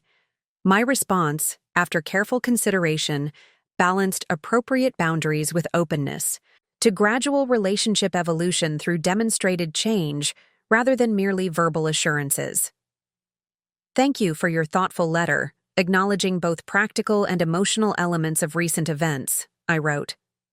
The structured transition has indeed proceeded efficiently, allowing appropriate focus on restoration of the property's original purpose as family gathering space rather than commercial opportunity. This framing, centering restoration of original intention rather than punitive exclusion, reinforced the balanced approach I had maintained throughout the legal process. The distinction between necessary boundary enforcement and vindictive response had guided my decisions consistently, from formal notice wording through transition protocol development. Emma and Jacob's visits have brought genuine joy and meaningful connection, I continued, highlighting children's well-being as shared priority transcending adult disagreements. Their continued relationship with both the property and the family, traditions it embodies, represents precisely what Robert and I intended when creating this special place decades ago. Their presence honors that purpose in exactly the way we envisioned when establishing family gathering traditions that connected generations through shared experiences in meaningful settings. This emphasis, reconnecting current reality to original, intention, rather than focusing exclusively on recent conflict, offered potential bridge toward shared values that might eventually support relationship repair beyond immediate property resolution. The reference to Robert's vision served as gentle reminder of fundamental purpose that financial considerations had temporarily obscured in recent decision-making.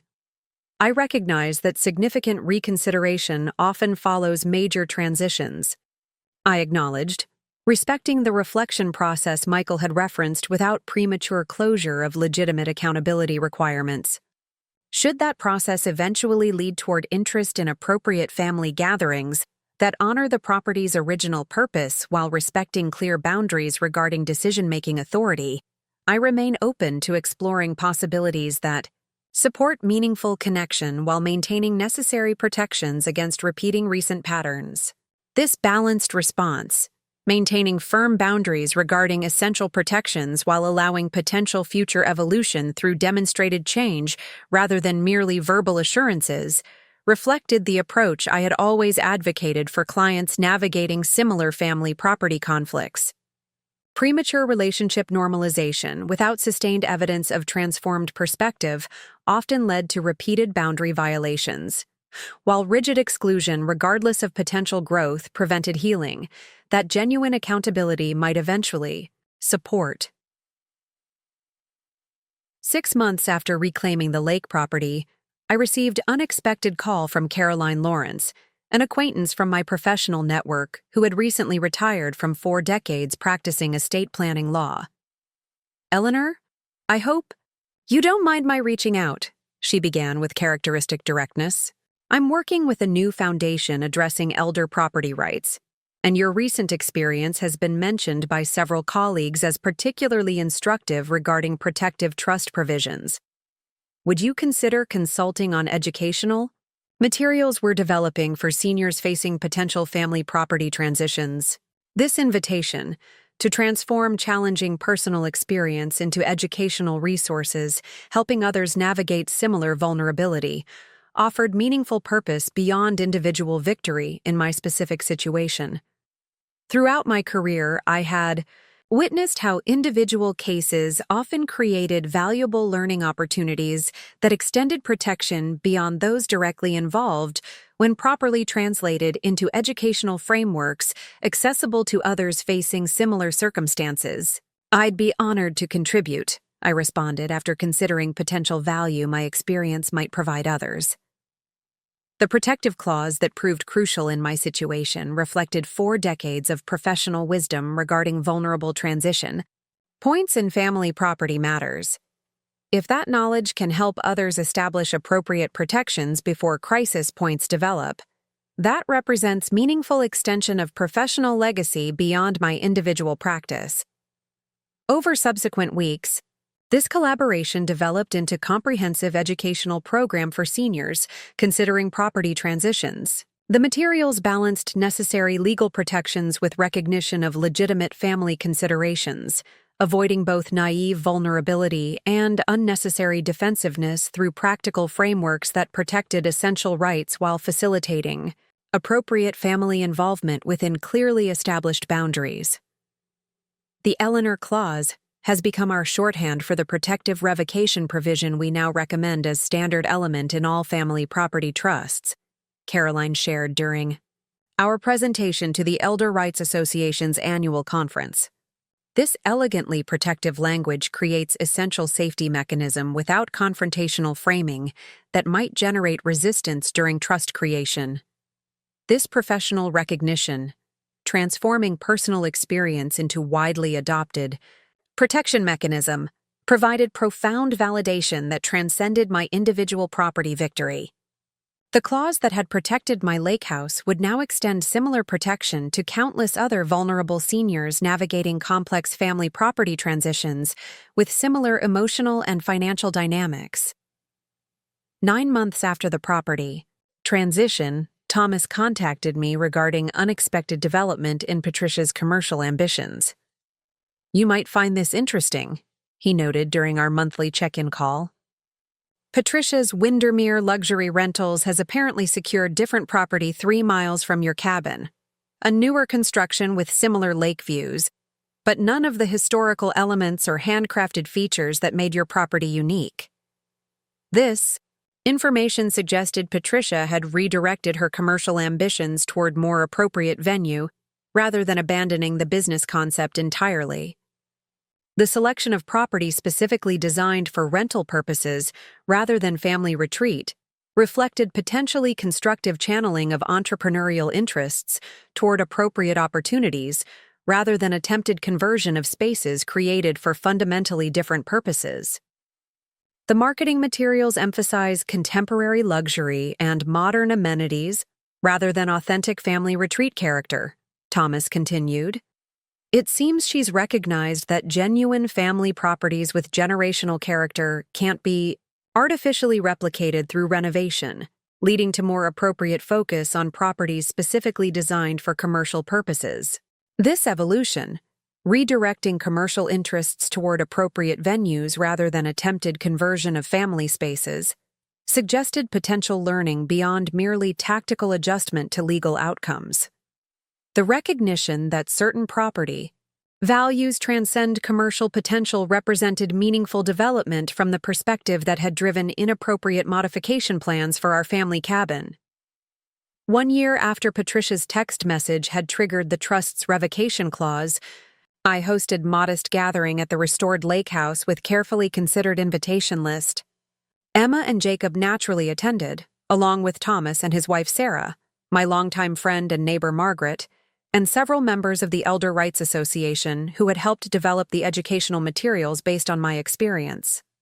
Notably, absent were Michael and Patricia, not from vindictive exclusion, but from recognition that genuine relationship repair required additional time and sustained evidence of transformed perspective beyond the initial accountability steps Michael had demonstrated through his correspondence. Throughout my career, I had observed how premature normalization often undermined necessary boundary establishment, while appropriate pacing allowed for genuine transformation rather than merely strategic adaptation to changed circumstances.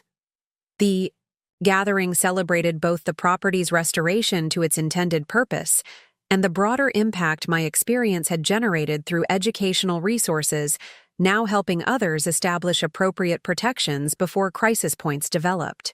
The Eleanor Clause had been integrated into standard trust drafting practices by 17 law firms specializing in elder property matters, creating protection network extending far beyond my individual situation to countless vulnerable seniors facing similar transition challenges. As sunset painted the lake in brilliant colors that evening, Emma joined me on the deck with observation that reflected wisdom beyond her 17 years. "This place feels right again," she noted, gesturing toward the restored wildflower path, the carefully preserved interior with Robert's handcrafting still evident throughout, and the workshop behind the boathouse I had painstakingly reconstructed, with his original workbench returned to its proper position. "It feels like it's supposed to feel, like the special place you and Grandpa created together." This validation, from the next generation recognizing authentic character preserved through necessary boundary enforcement, provided profound confirmation that transcended legal victory. The property's soul had been protected through my determined response to exploitation attempt, preserving not just physical structure, but the intangible essence that made it meaningful family space rather than commercial opportunity. "Dad asked about you last week," Emma added after comfortable silence watching birds settle along the shoreline. "Not about the property or legal stuff, but about you. If you were doing well, if you were still volunteering at the community garden, if you'd taken that painting class you mentioned before everything got complicated. It seemed different from how he usually asks about things." This detail, focus on personal well-being rather than property matters, suggested potential evolution beyond tactical adjustment to changed property status. Interest in human connections separate from asset considerations indicated possible values. Realignment that might eventually support appropriate relationship repair, if sustained through consistent demonstration, rather than merely verbal expression. As my 77th birthday approached several weeks later, I received hand-delivered envelope containing formal card with Michael's distinctive handwriting. Unlike Patricia's text message that had triggered this challenging journey, this communication arrived with appropriate respect through direct delivery rather than impersonal electronic notification. The card expressed birthday wishes with careful wording that acknowledged recent history without premature assumption of relationship normalization. Wishing you well on your birthday, with appreciation for the wisdom and determination that have always characterized your approach to life's challenges. The values you and Dad established continue providing guidance, even when imperfectly followed during complicated circumstances. This acknowledgement, recognizing core values rather than focusing exclusively on property matters, suggested meaningful reflection beyond tactical adjustment to changed legal circumstances.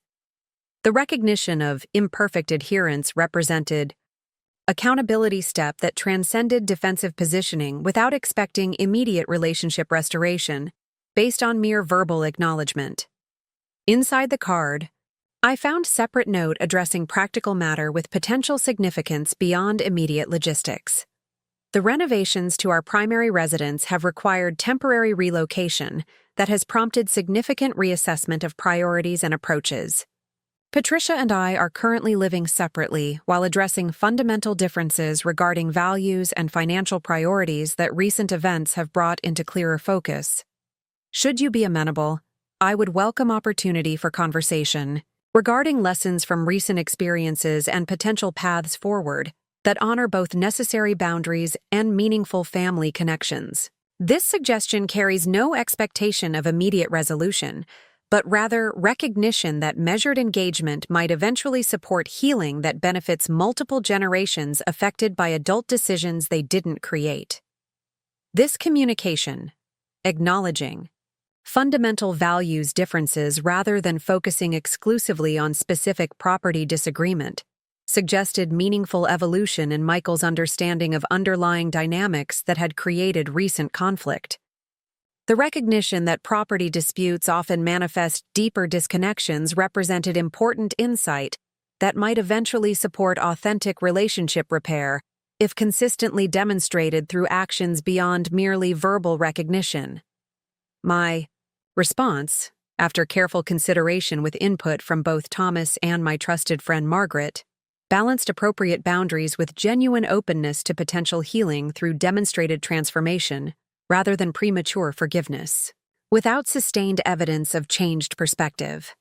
Thank you for your birthday wishes and thoughtful note regarding recent developments.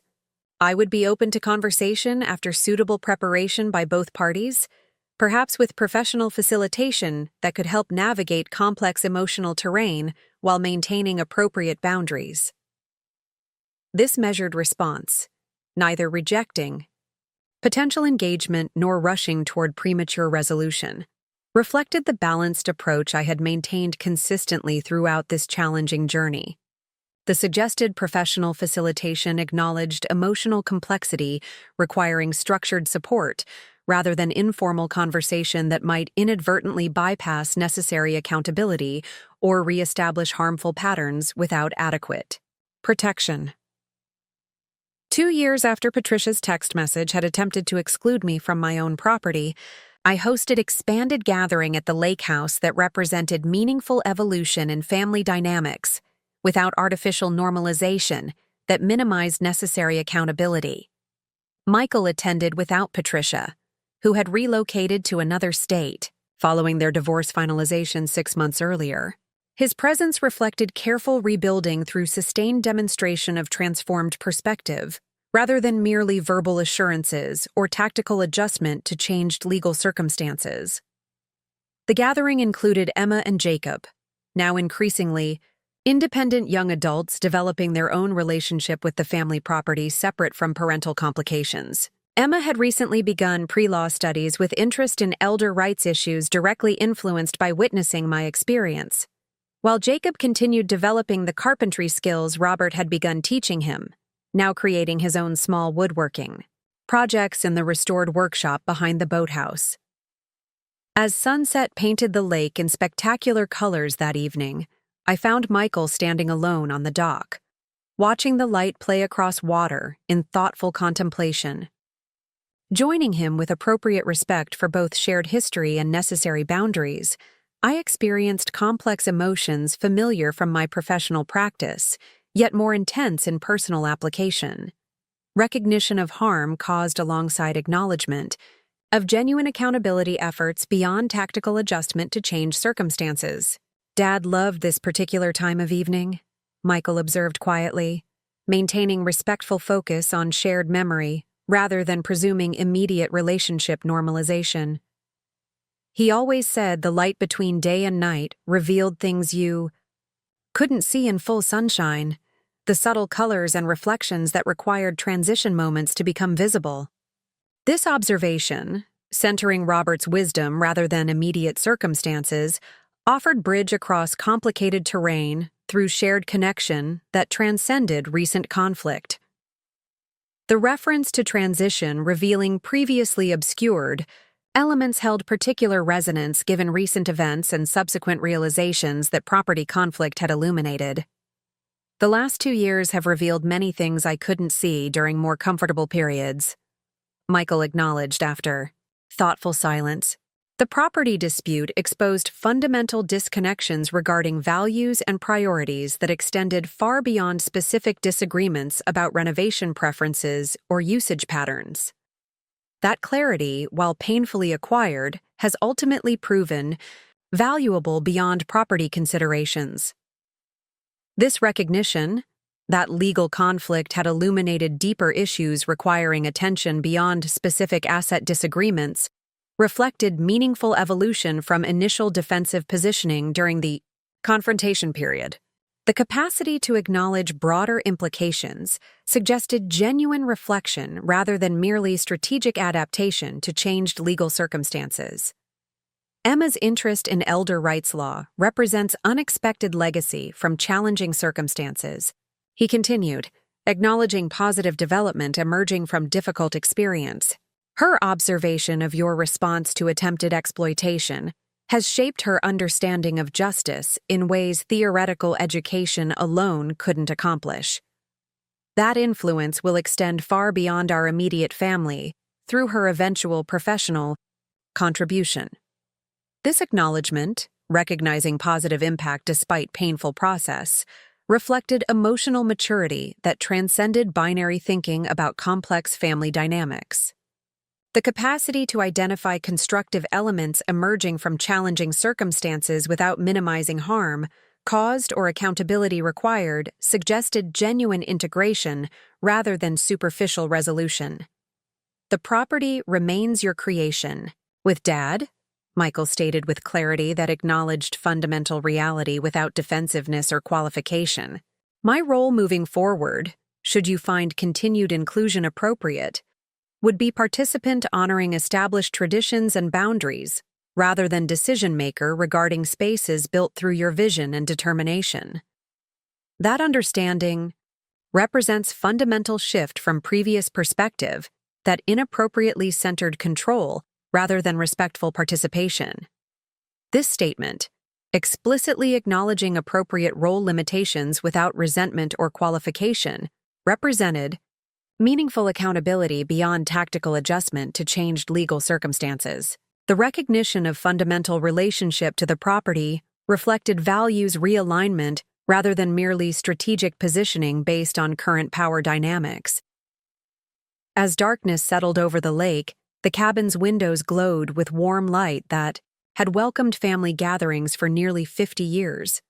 The property had weathered attempted exploitation through protective legal mechanisms established through professional wisdom, now continuing its intended purpose as authentic family retreat, connecting generations through meaningful experiences in carefully preserved spaces. The journey from betrayal to appropriate boundary establishment had transformed painful personal experience into educational resources, now protecting countless vulnerable seniors through standard inclusion of the Eleanor Clause in family property trusts throughout the region. What had begun as exploitation attempt disguised as family planning had ultimately strengthened protection systems, extending far beyond my individual circumstances to systematic safeguards, benefiting all facing similar vulnerability. Most significantly, the lawyer who had spent 4 decades protecting clients' property rights had successfully applied that professional wisdom to her own most challenging case, balancing appropriate enforcement of clear legal protections with measured openness to potential healing through demonstrated transformation, rather than merely verbal assurances.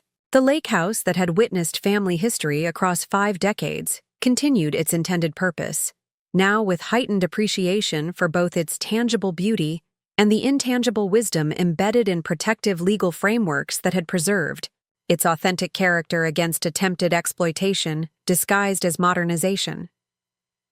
As I joined the gathering inside, surrounded by family members and colleagues who had supported this challenging journey, I reflected on the unexpected legacy that had emerged from painful betrayal, transformed through professional knowledge into protection extending far beyond individual circumstances.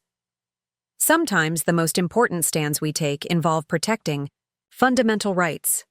Others assumed age had diminished our capacity or determination to defend. And sometimes, necessary boundary enforcement preserves not just individual property rights, but essential dignity that age should enhance, rather than diminish throughout life's challenging transitions. 5 years had passed since Patricia's fateful text message attempting to exclude me from the family reunion at my own lake house. What had begun as a painful personal betrayal had evolved into something far more significant than I could have imagined during those initial days of shock and determination. As I prepared to speak at the National Conference on Elder Property Rights in Washington, D.C., I reflected on the extraordinary journey from individual victory to systemic change that had unfolded through the deliberate transformation of private pain into public purpose. The conference ballroom was filled beyond capacity. Over 300 attorneys, financial advisors, judges, and elder advocates gathered to discuss emerging approaches to preventing exploitation disguised as family estate planning.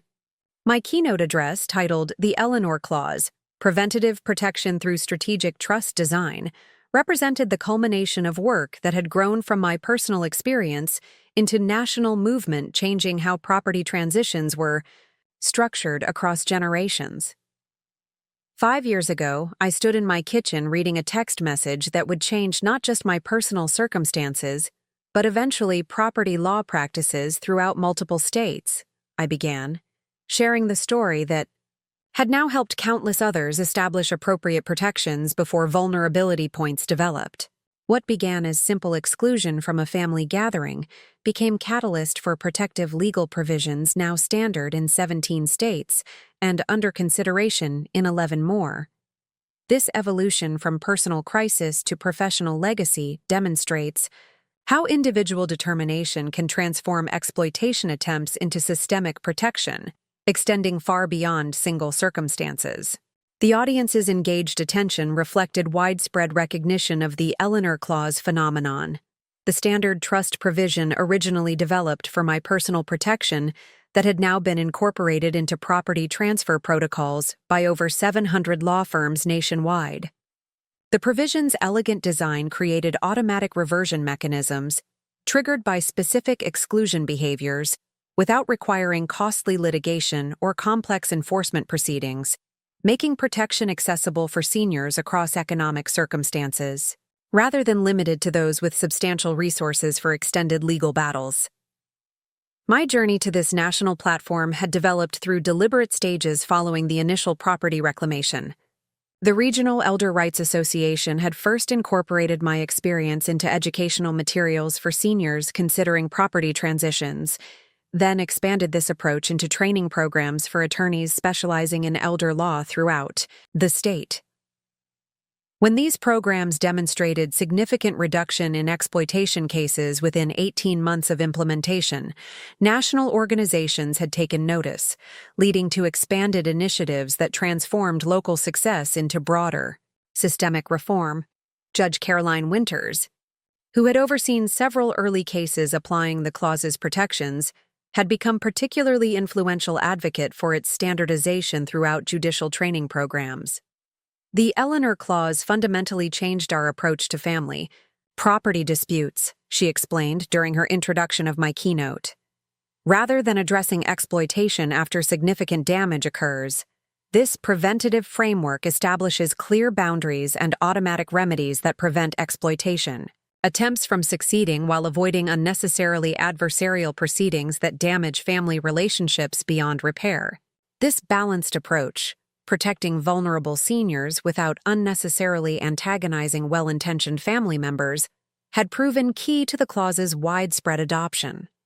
Unlike blunter protection mechanisms that created adversarial dynamics, from the outset, the provision established clear behavioral boundaries while allowing appropriate family involvement within those defined parameters. This nuanced design respected legitimate family interests while creating non-negotiable protection against specific exploitation patterns that research had identified as most common in family property transitions.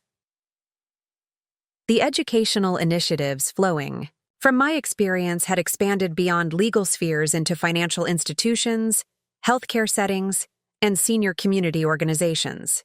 The recognition and response training program I had developed with Thomas and the Elder Rights Association provided practical guidance for identifying early warning signs of property exploitation attempts disguised as family concern.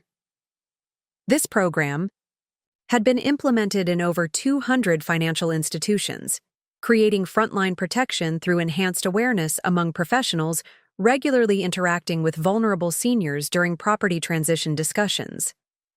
Most significantly, the educational materials derived from my experience had been incorporated into standard preparation packages for seniors contemplating property transitions, ensuring informed decision-making before vulnerability points developed rather than reactive responses after exploitation attempts had already progressed.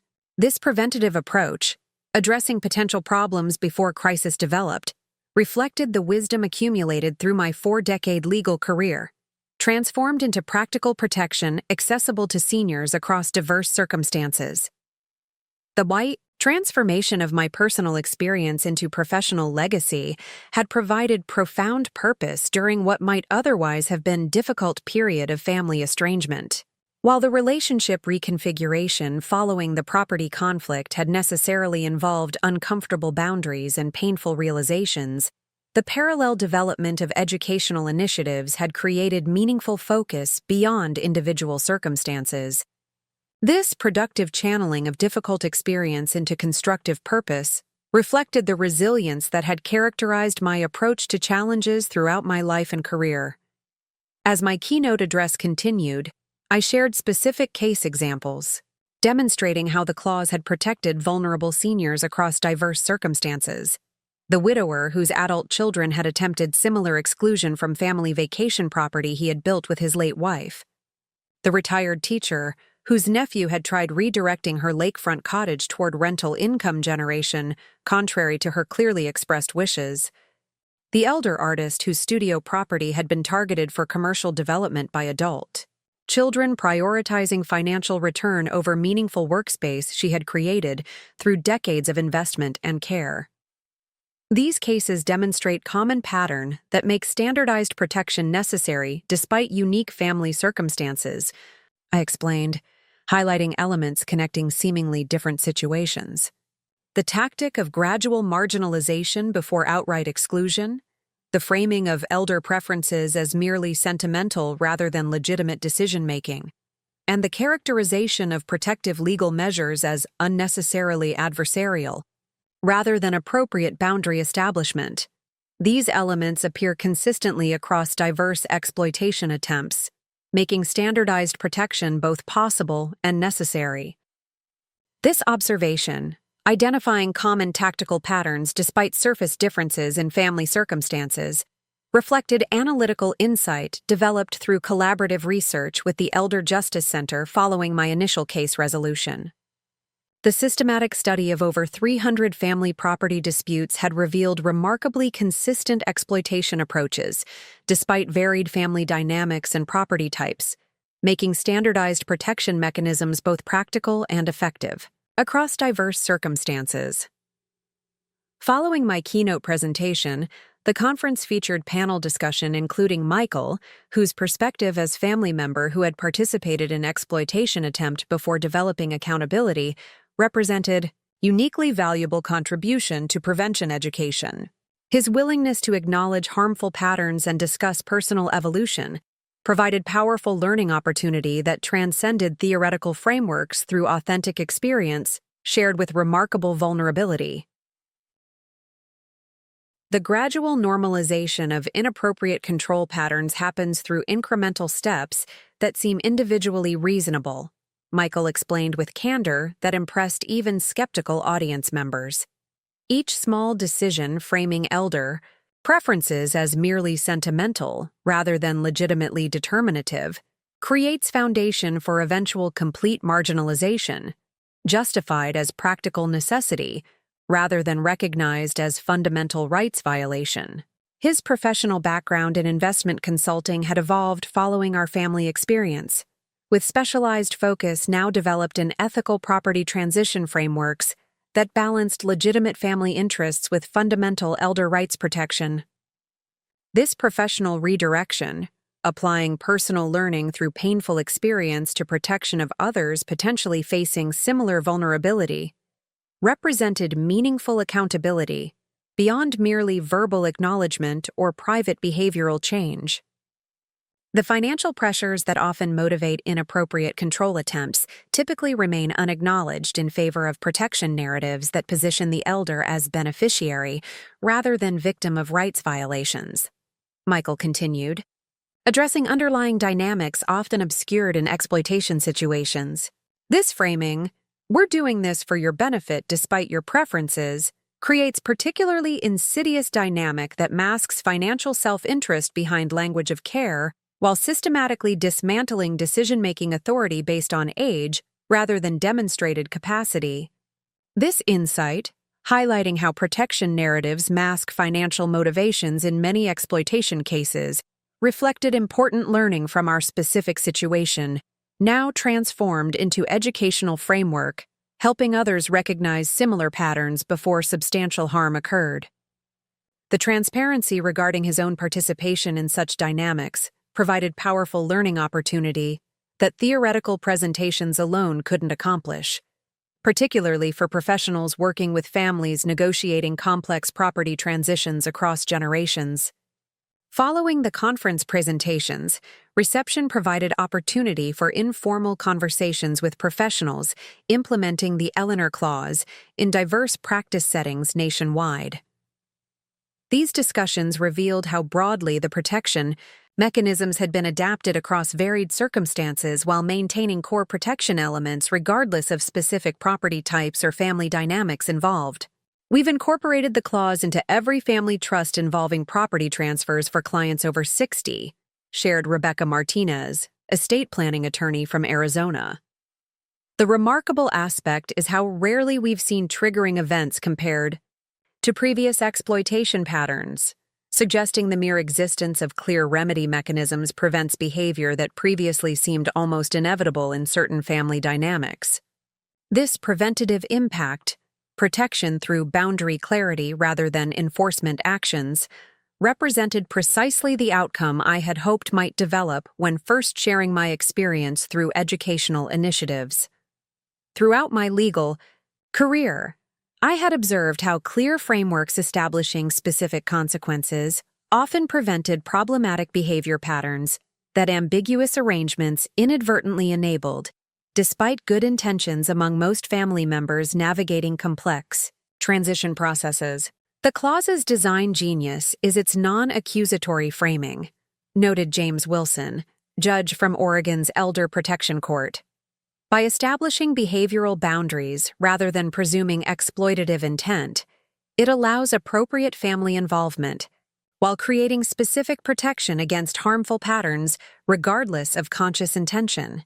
This approach prevents unnecessary relationship damage while ensuring concrete protection when specific behaviors emerge regardless of claimed motivation.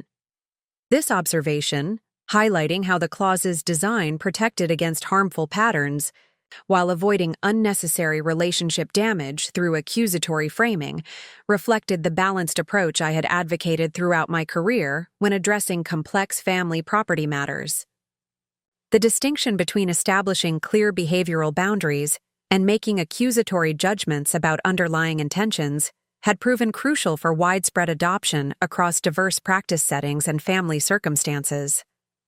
Most meaningfully, several seniors approached me following the presentation to share how the educational materials developed from my experience had empowered them to establish appropriate protections before vulnerability points developed in their own family transitions.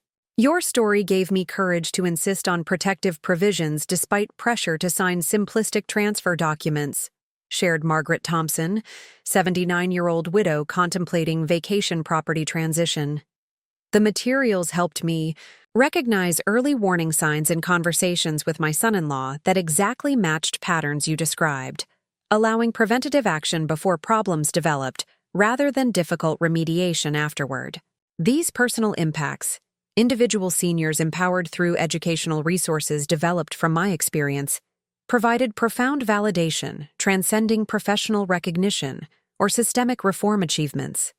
The transformation of painful, personal experience into practical protection for others, facing similar vulnerability represented meaningful legacy, extending far beyond individual circumstances to tangible protection for countless seniors navigating complex property transitions, with potential exploitation risks. During the conference's final dinner, I found myself seated beside Judge Raymond Hoffman, who had presided over several early cases applying the clause's protections in our state before its wider adoption nationwide. His perspective on the provision's impact provided valuable historical context for understanding its significance within broader elder protection developments. "I've been handling property disputes for over 30 years, he reflected. And what distinguishes the Eleanor Clause from previous protection attempts is its elegance in balancing protection with appropriate family involvement. Earlier approaches often created unnecessarily adversarial dynamics from the outset, while this framework establishes clear behavioral boundaries without presuming negative intentions or preventing legitimate family participation within those boundaries. This balanced assessment, recognizing the clause's distinctive contribution without overstating its significance, reflected the measured perspective that had characterized my approach to both professional practice and personal challenges throughout my career. The clause represented important protection advancement rather than revolutionary transformation, building upon decades of elder advocacy work, while addressing specific vulnerability patterns that previous approaches had inadequately addressed. What impressed me most when first reviewing your case, Judge Hoffman continued, was how your professional expertise provided both technical protection through the clause's specific language and emotional resilience through understanding exploitation patterns you had observed throughout your career. That combination, legal protection mechanisms alongside psychological preparation for responding to betrayal without becoming embittered, created uniquely effective response that preserved both property rights and potential relationship repair through appropriate accountability. This observation, highlighting how professional knowledge had provided both technical and emotional resources during personal crisis, reflected important dimension of my experience often overlooked in more technically focused discussions. The legal mechanisms had protected property rights effectively, but the professional understanding of exploitation dynamics had proven equally crucial for navigating emotional complexity without allowing bitterness to foreclose potential healing, when accompanied by genuine accountability rather than merely technical compliance. As the conference concluded the following day, Thomas joined me for quiet lunch before our departure flights. His perspective as both legal counsel during my personal property conflict and collaborative partner developing educational initiatives afterward provided unique insight spanning both individual case resolution and broader systemic impact over the 5-year journey. When we first addressed Patricia's exclusion attempt, I saw a typical family property dispute requiring specific resolution, he reflected. I never anticipated how thoroughly you would transform that personal experience into educational resource-changing protection standards nationwide. That evolution, from individual victory to systemic reform, represents remarkable legacy extending far beyond specific case resolution. This observation, highlighting the journey from personal case to professional legacy, captured the transformation that had unfolded through deliberate decisions to share painful experience through educational initiatives rather than maintaining private resolution that might have protected dignity through privacy, but missed opportunity for broader impact through transparency regarding exploitation patterns and effective protection mechanisms. The most significant impact goes beyond specific legal provisions to fundamental reframing of how age relates to property decision-making authority. Thomas continued. The educational initiatives have challenged the presumption that chronological age somehow diminishes legitimate decision-making authority despite demonstrated capacity.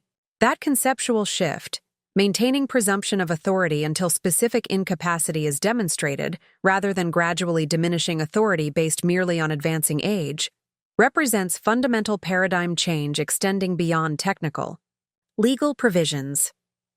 This assessment, identifying conceptual reframing as significant impact alongside specific protection mechanisms, reflected deeper cultural change our initiatives had helped advance beyond technical legal reforms.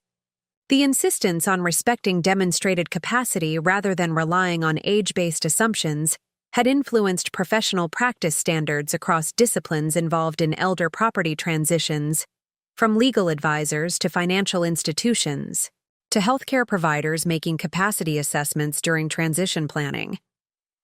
After returning home from the conference, I found unexpected letter waiting from Patricia, the first direct communication since her relocation following the divorce.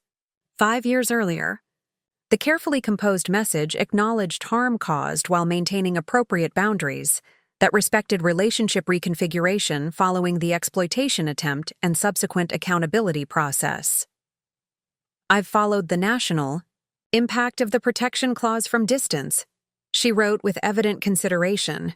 While my perspective regarding appropriate property development remains different from yours, I acknowledge that the approach taken regarding your exclusion represented fundamental rights violation regardless of property vision differences. That recognition comes through difficult reflection rather than merely strategic positioning given circumstances.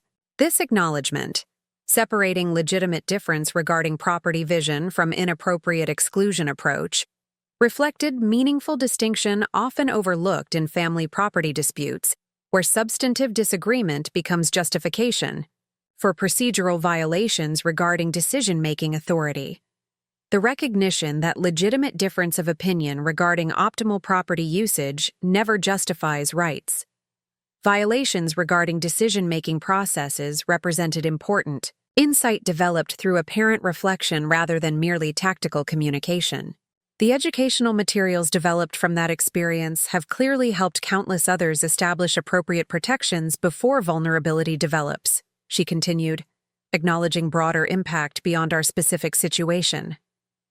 That transformation, creating constructive purpose from difficult experience, represents admirable legacy consistent with the commitment to principle you demonstrated throughout your professional career and personal challenges. This recognition, acknowledging positive impact flowing from necessary boundary enforcement, suggested evolution beyond binary thinking about complex family conflicts toward more nuanced understanding of how appropriate boundary establishment can ultimately serve constructive purposes beyond merely punitive or protective functions. Such understanding represented meaningful development from the perspective that had characterized her approach during our active conflict period 5 years earlier. The letter closed with appropriate respect for reconfigured relationship boundaries, without expectation of response or relationship resumption beyond current limited communication. This acknowledgement comes without expectation of reply or relationship change, but rather from recognition that harm acknowledgement represents appropriate accountability, regardless of ongoing relationship status or potential future interaction. Patterns. This approach, offering acknowledgement without expectation, demonstrated appropriate understanding of how accountability functions independently from relationship status, following significant harm situations. The recognition that acknowledgement remains appropriate moral obligation, regardless of relationship resumption. Possibilities reflected meaningful evolution from transactional thinking that often characterizes accountability efforts motivated primarily by relationship restoration desires rather than genuine harm recognition. As I considered this unexpected communication, I appreciated its appropriate boundaries and apparent authenticity without feeling obligation toward immediate response or relationship reconfiguration. Throughout my professional career, I had advised clients that accountability acknowledgments deserve recognition while maintaining appropriate boundaries established through necessary protection mechanisms following significant harm situations. This balanced approach, appreciating accountability efforts while maintaining necessary protection boundaries, now guided my personal response to communication that seemed genuinely reflective rather than strategically motivated. My decision, to acknowledge receipt through brief note rather than substantive response, reflected this balanced approach, recognizing apparent accountability effort while maintaining appropriate boundaries established through necessary legal intervention following exploitation attempt. Thank you for your acknowledgement regarding past events and recognition of broader impact flowing from that experience, I wrote simply. Your observation regarding transformation of difficult experience into constructive purpose accurately describes motivation behind educational initiatives developed following our specific situation. This measured response, acknowledging communication, without presuming relationship reconfiguration beyond established boundaries, maintained the balanced approach that had characterized my handling of this challenging situation throughout its evolution, from personal betrayal through professional legacy development. The capacity to recognize apparent accountability without automatically resuming relationship patterns that had proven harmful represented emotional wisdom alongside the professional expertise that had protected my property rights through appropriate legal mechanisms. The following weekend, Emma and Jacob visited the lake house as they often did now as young adults establishing independent relationships with the property beyond parental complications that had previously affected their access. Emma had recently begun judicial clerkship with Judge Winters following law school graduation, while Jacob continued developing the woodworking business he had established in the workshop behind the boathouse where Robert had first taught him basic carpentry skills years earlier. The conference presentations are being incorporated into judicial training programs nationwide, Emma shared during our sunset conversation on the deck. Judge Winters mentioned they're developing specific curriculum around the Eleanor Clause implementation, with case studies demonstrating how preventative protection mechanisms function more effectively than remedial interventions after significant exploitation has already occurred. This information, confirming institutional integration of protection mechanisms developed from my personal experience, provided meaningful validation of the educational initiative's sustained impact beyond initial adoption phase. The incorporation into systematic training programs ensured continued implementation regardless of individual advocate participation, creating sustainable protection framework that would outlast any individual contributor's active involvement. Dad's consulting work has shifted entirely toward ethical property transition frameworks, Jacob added from his characteristic perspective, focusing on practical impact rather than theoretical frameworks. He's been helping families develop balanced approaches that protect elder decision-making authority while addressing legitimate family considerations about property transitions. The frameworks emphasize clear communication boundaries and explicit decision protocols rather than ambiguous arrangements that often enable gradual control shifts without formal acknowledgement. This evolution in Michael's professional focus, applying lessons from our difficult experience toward protecting others from similar vulnerability, represented meaningful accountability beyond merely personal behavioral change or private acknowledgement. The transformation of painful learning through difficult experience into professional commitment protecting others demonstrated authentic integration rather than compartmentalized response affecting only immediate family relationships without broader application to professional practices and social contributions. As darkness settled over the lake, the cabin glowed with warm light through windows that had witnessed nearly 50 years of family history across 3 generations. The property had weathered betrayal attempt through protective legal mechanisms established through professional wisdom, now continuing its intended purpose, while simultaneously supporting broader protection developments, helping countless others establish similar safeguards before vulnerability points developed in their own family transitions. This dual function, continuing as meaningful family gathering space while simultaneously supporting broader protection initiatives, represented perfect integration of personal purpose and professional legacy that had characterized my approach to both practice and personal challenges throughout my life. The lake house Robert and I had created decades earlier now served both its original purpose, connecting family generations through shared experiences, and expanded purpose, supporting protection mechanisms extending far beyond our specific circumstances. As I joined Emma and Jacob inside, where Jacob's handcrafted maple dining table had replaced the mass-produced contemporary piece Patricia had briefly installed during their modification attempts, I reflected on the extraordinary journey from betrayal to legacy that had unfolded. Through deliberate transformation of painful personal experience into educational resources, protecting countless vulnerable seniors facing similar exploitation risks.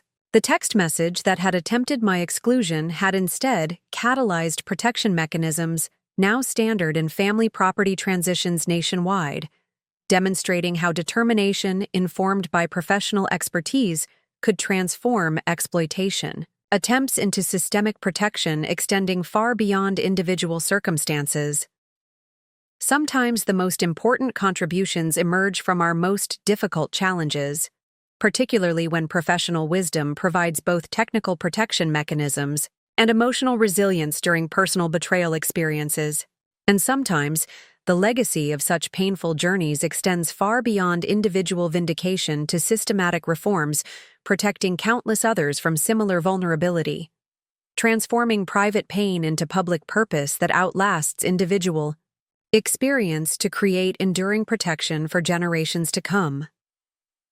As my 79th birthday approached the following month, I received formal notification that the American Bar Association had created Eleanor Harper Award for Excellence in Elder Protection as annual recognition for attorneys demonstrating exceptional commitment to developing preventative protection mechanisms rather than merely addressing exploitation after significant harm occurs.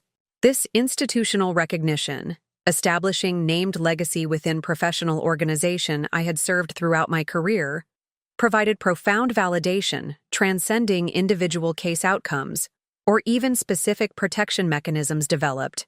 From my experience, the award announcement noted, Eleanor Harper transformed painful personal experience into systematic protection mechanisms now benefiting countless vulnerable seniors nationwide.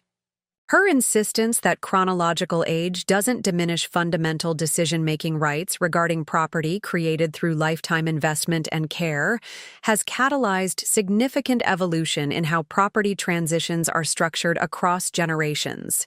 The protection frameworks developed from her experience demonstrate how preventative mechanisms establish appropriate boundaries without creating unnecessarily adversarial dynamics that damage family relationships beyond repair. This recognition, focusing on balanced approach maintaining protection while minimizing unnecessary relationship damage, captured precisely the values that had guided my professional practice throughout 4 decades, serving clients navigating complex family property transitions. The distinction between establishing clear behavioral boundaries and creating unnecessarily antagonistic dynamics had represented consistent theme throughout my career, now reflected in national award bearing my name. As I stood on the lake house deck watching another spectacular sunset paint the water in brilliant colors, I reflected on the extraordinary journey from betrayal to legacy that had unfolded through deliberate transformation of painful personal experience into educational resources now protecting countless others. The text message that had attempted to exclude me from my own property had instead catalyzed protection mechanisms now standard in family property transitions nationwide, demonstrating how determination informed by professional expertise could transform exploitation attempts into systemic protection, extending far beyond individual circumstances to create enduring legacy benefiting generations to come. Up next, you've got two more standout stories right on your screen. If this one hit the mark, you won't want to pass these up. Just click and check them out. And don't forget to subscribe and turn on the notification bell so you don't miss any upload from us.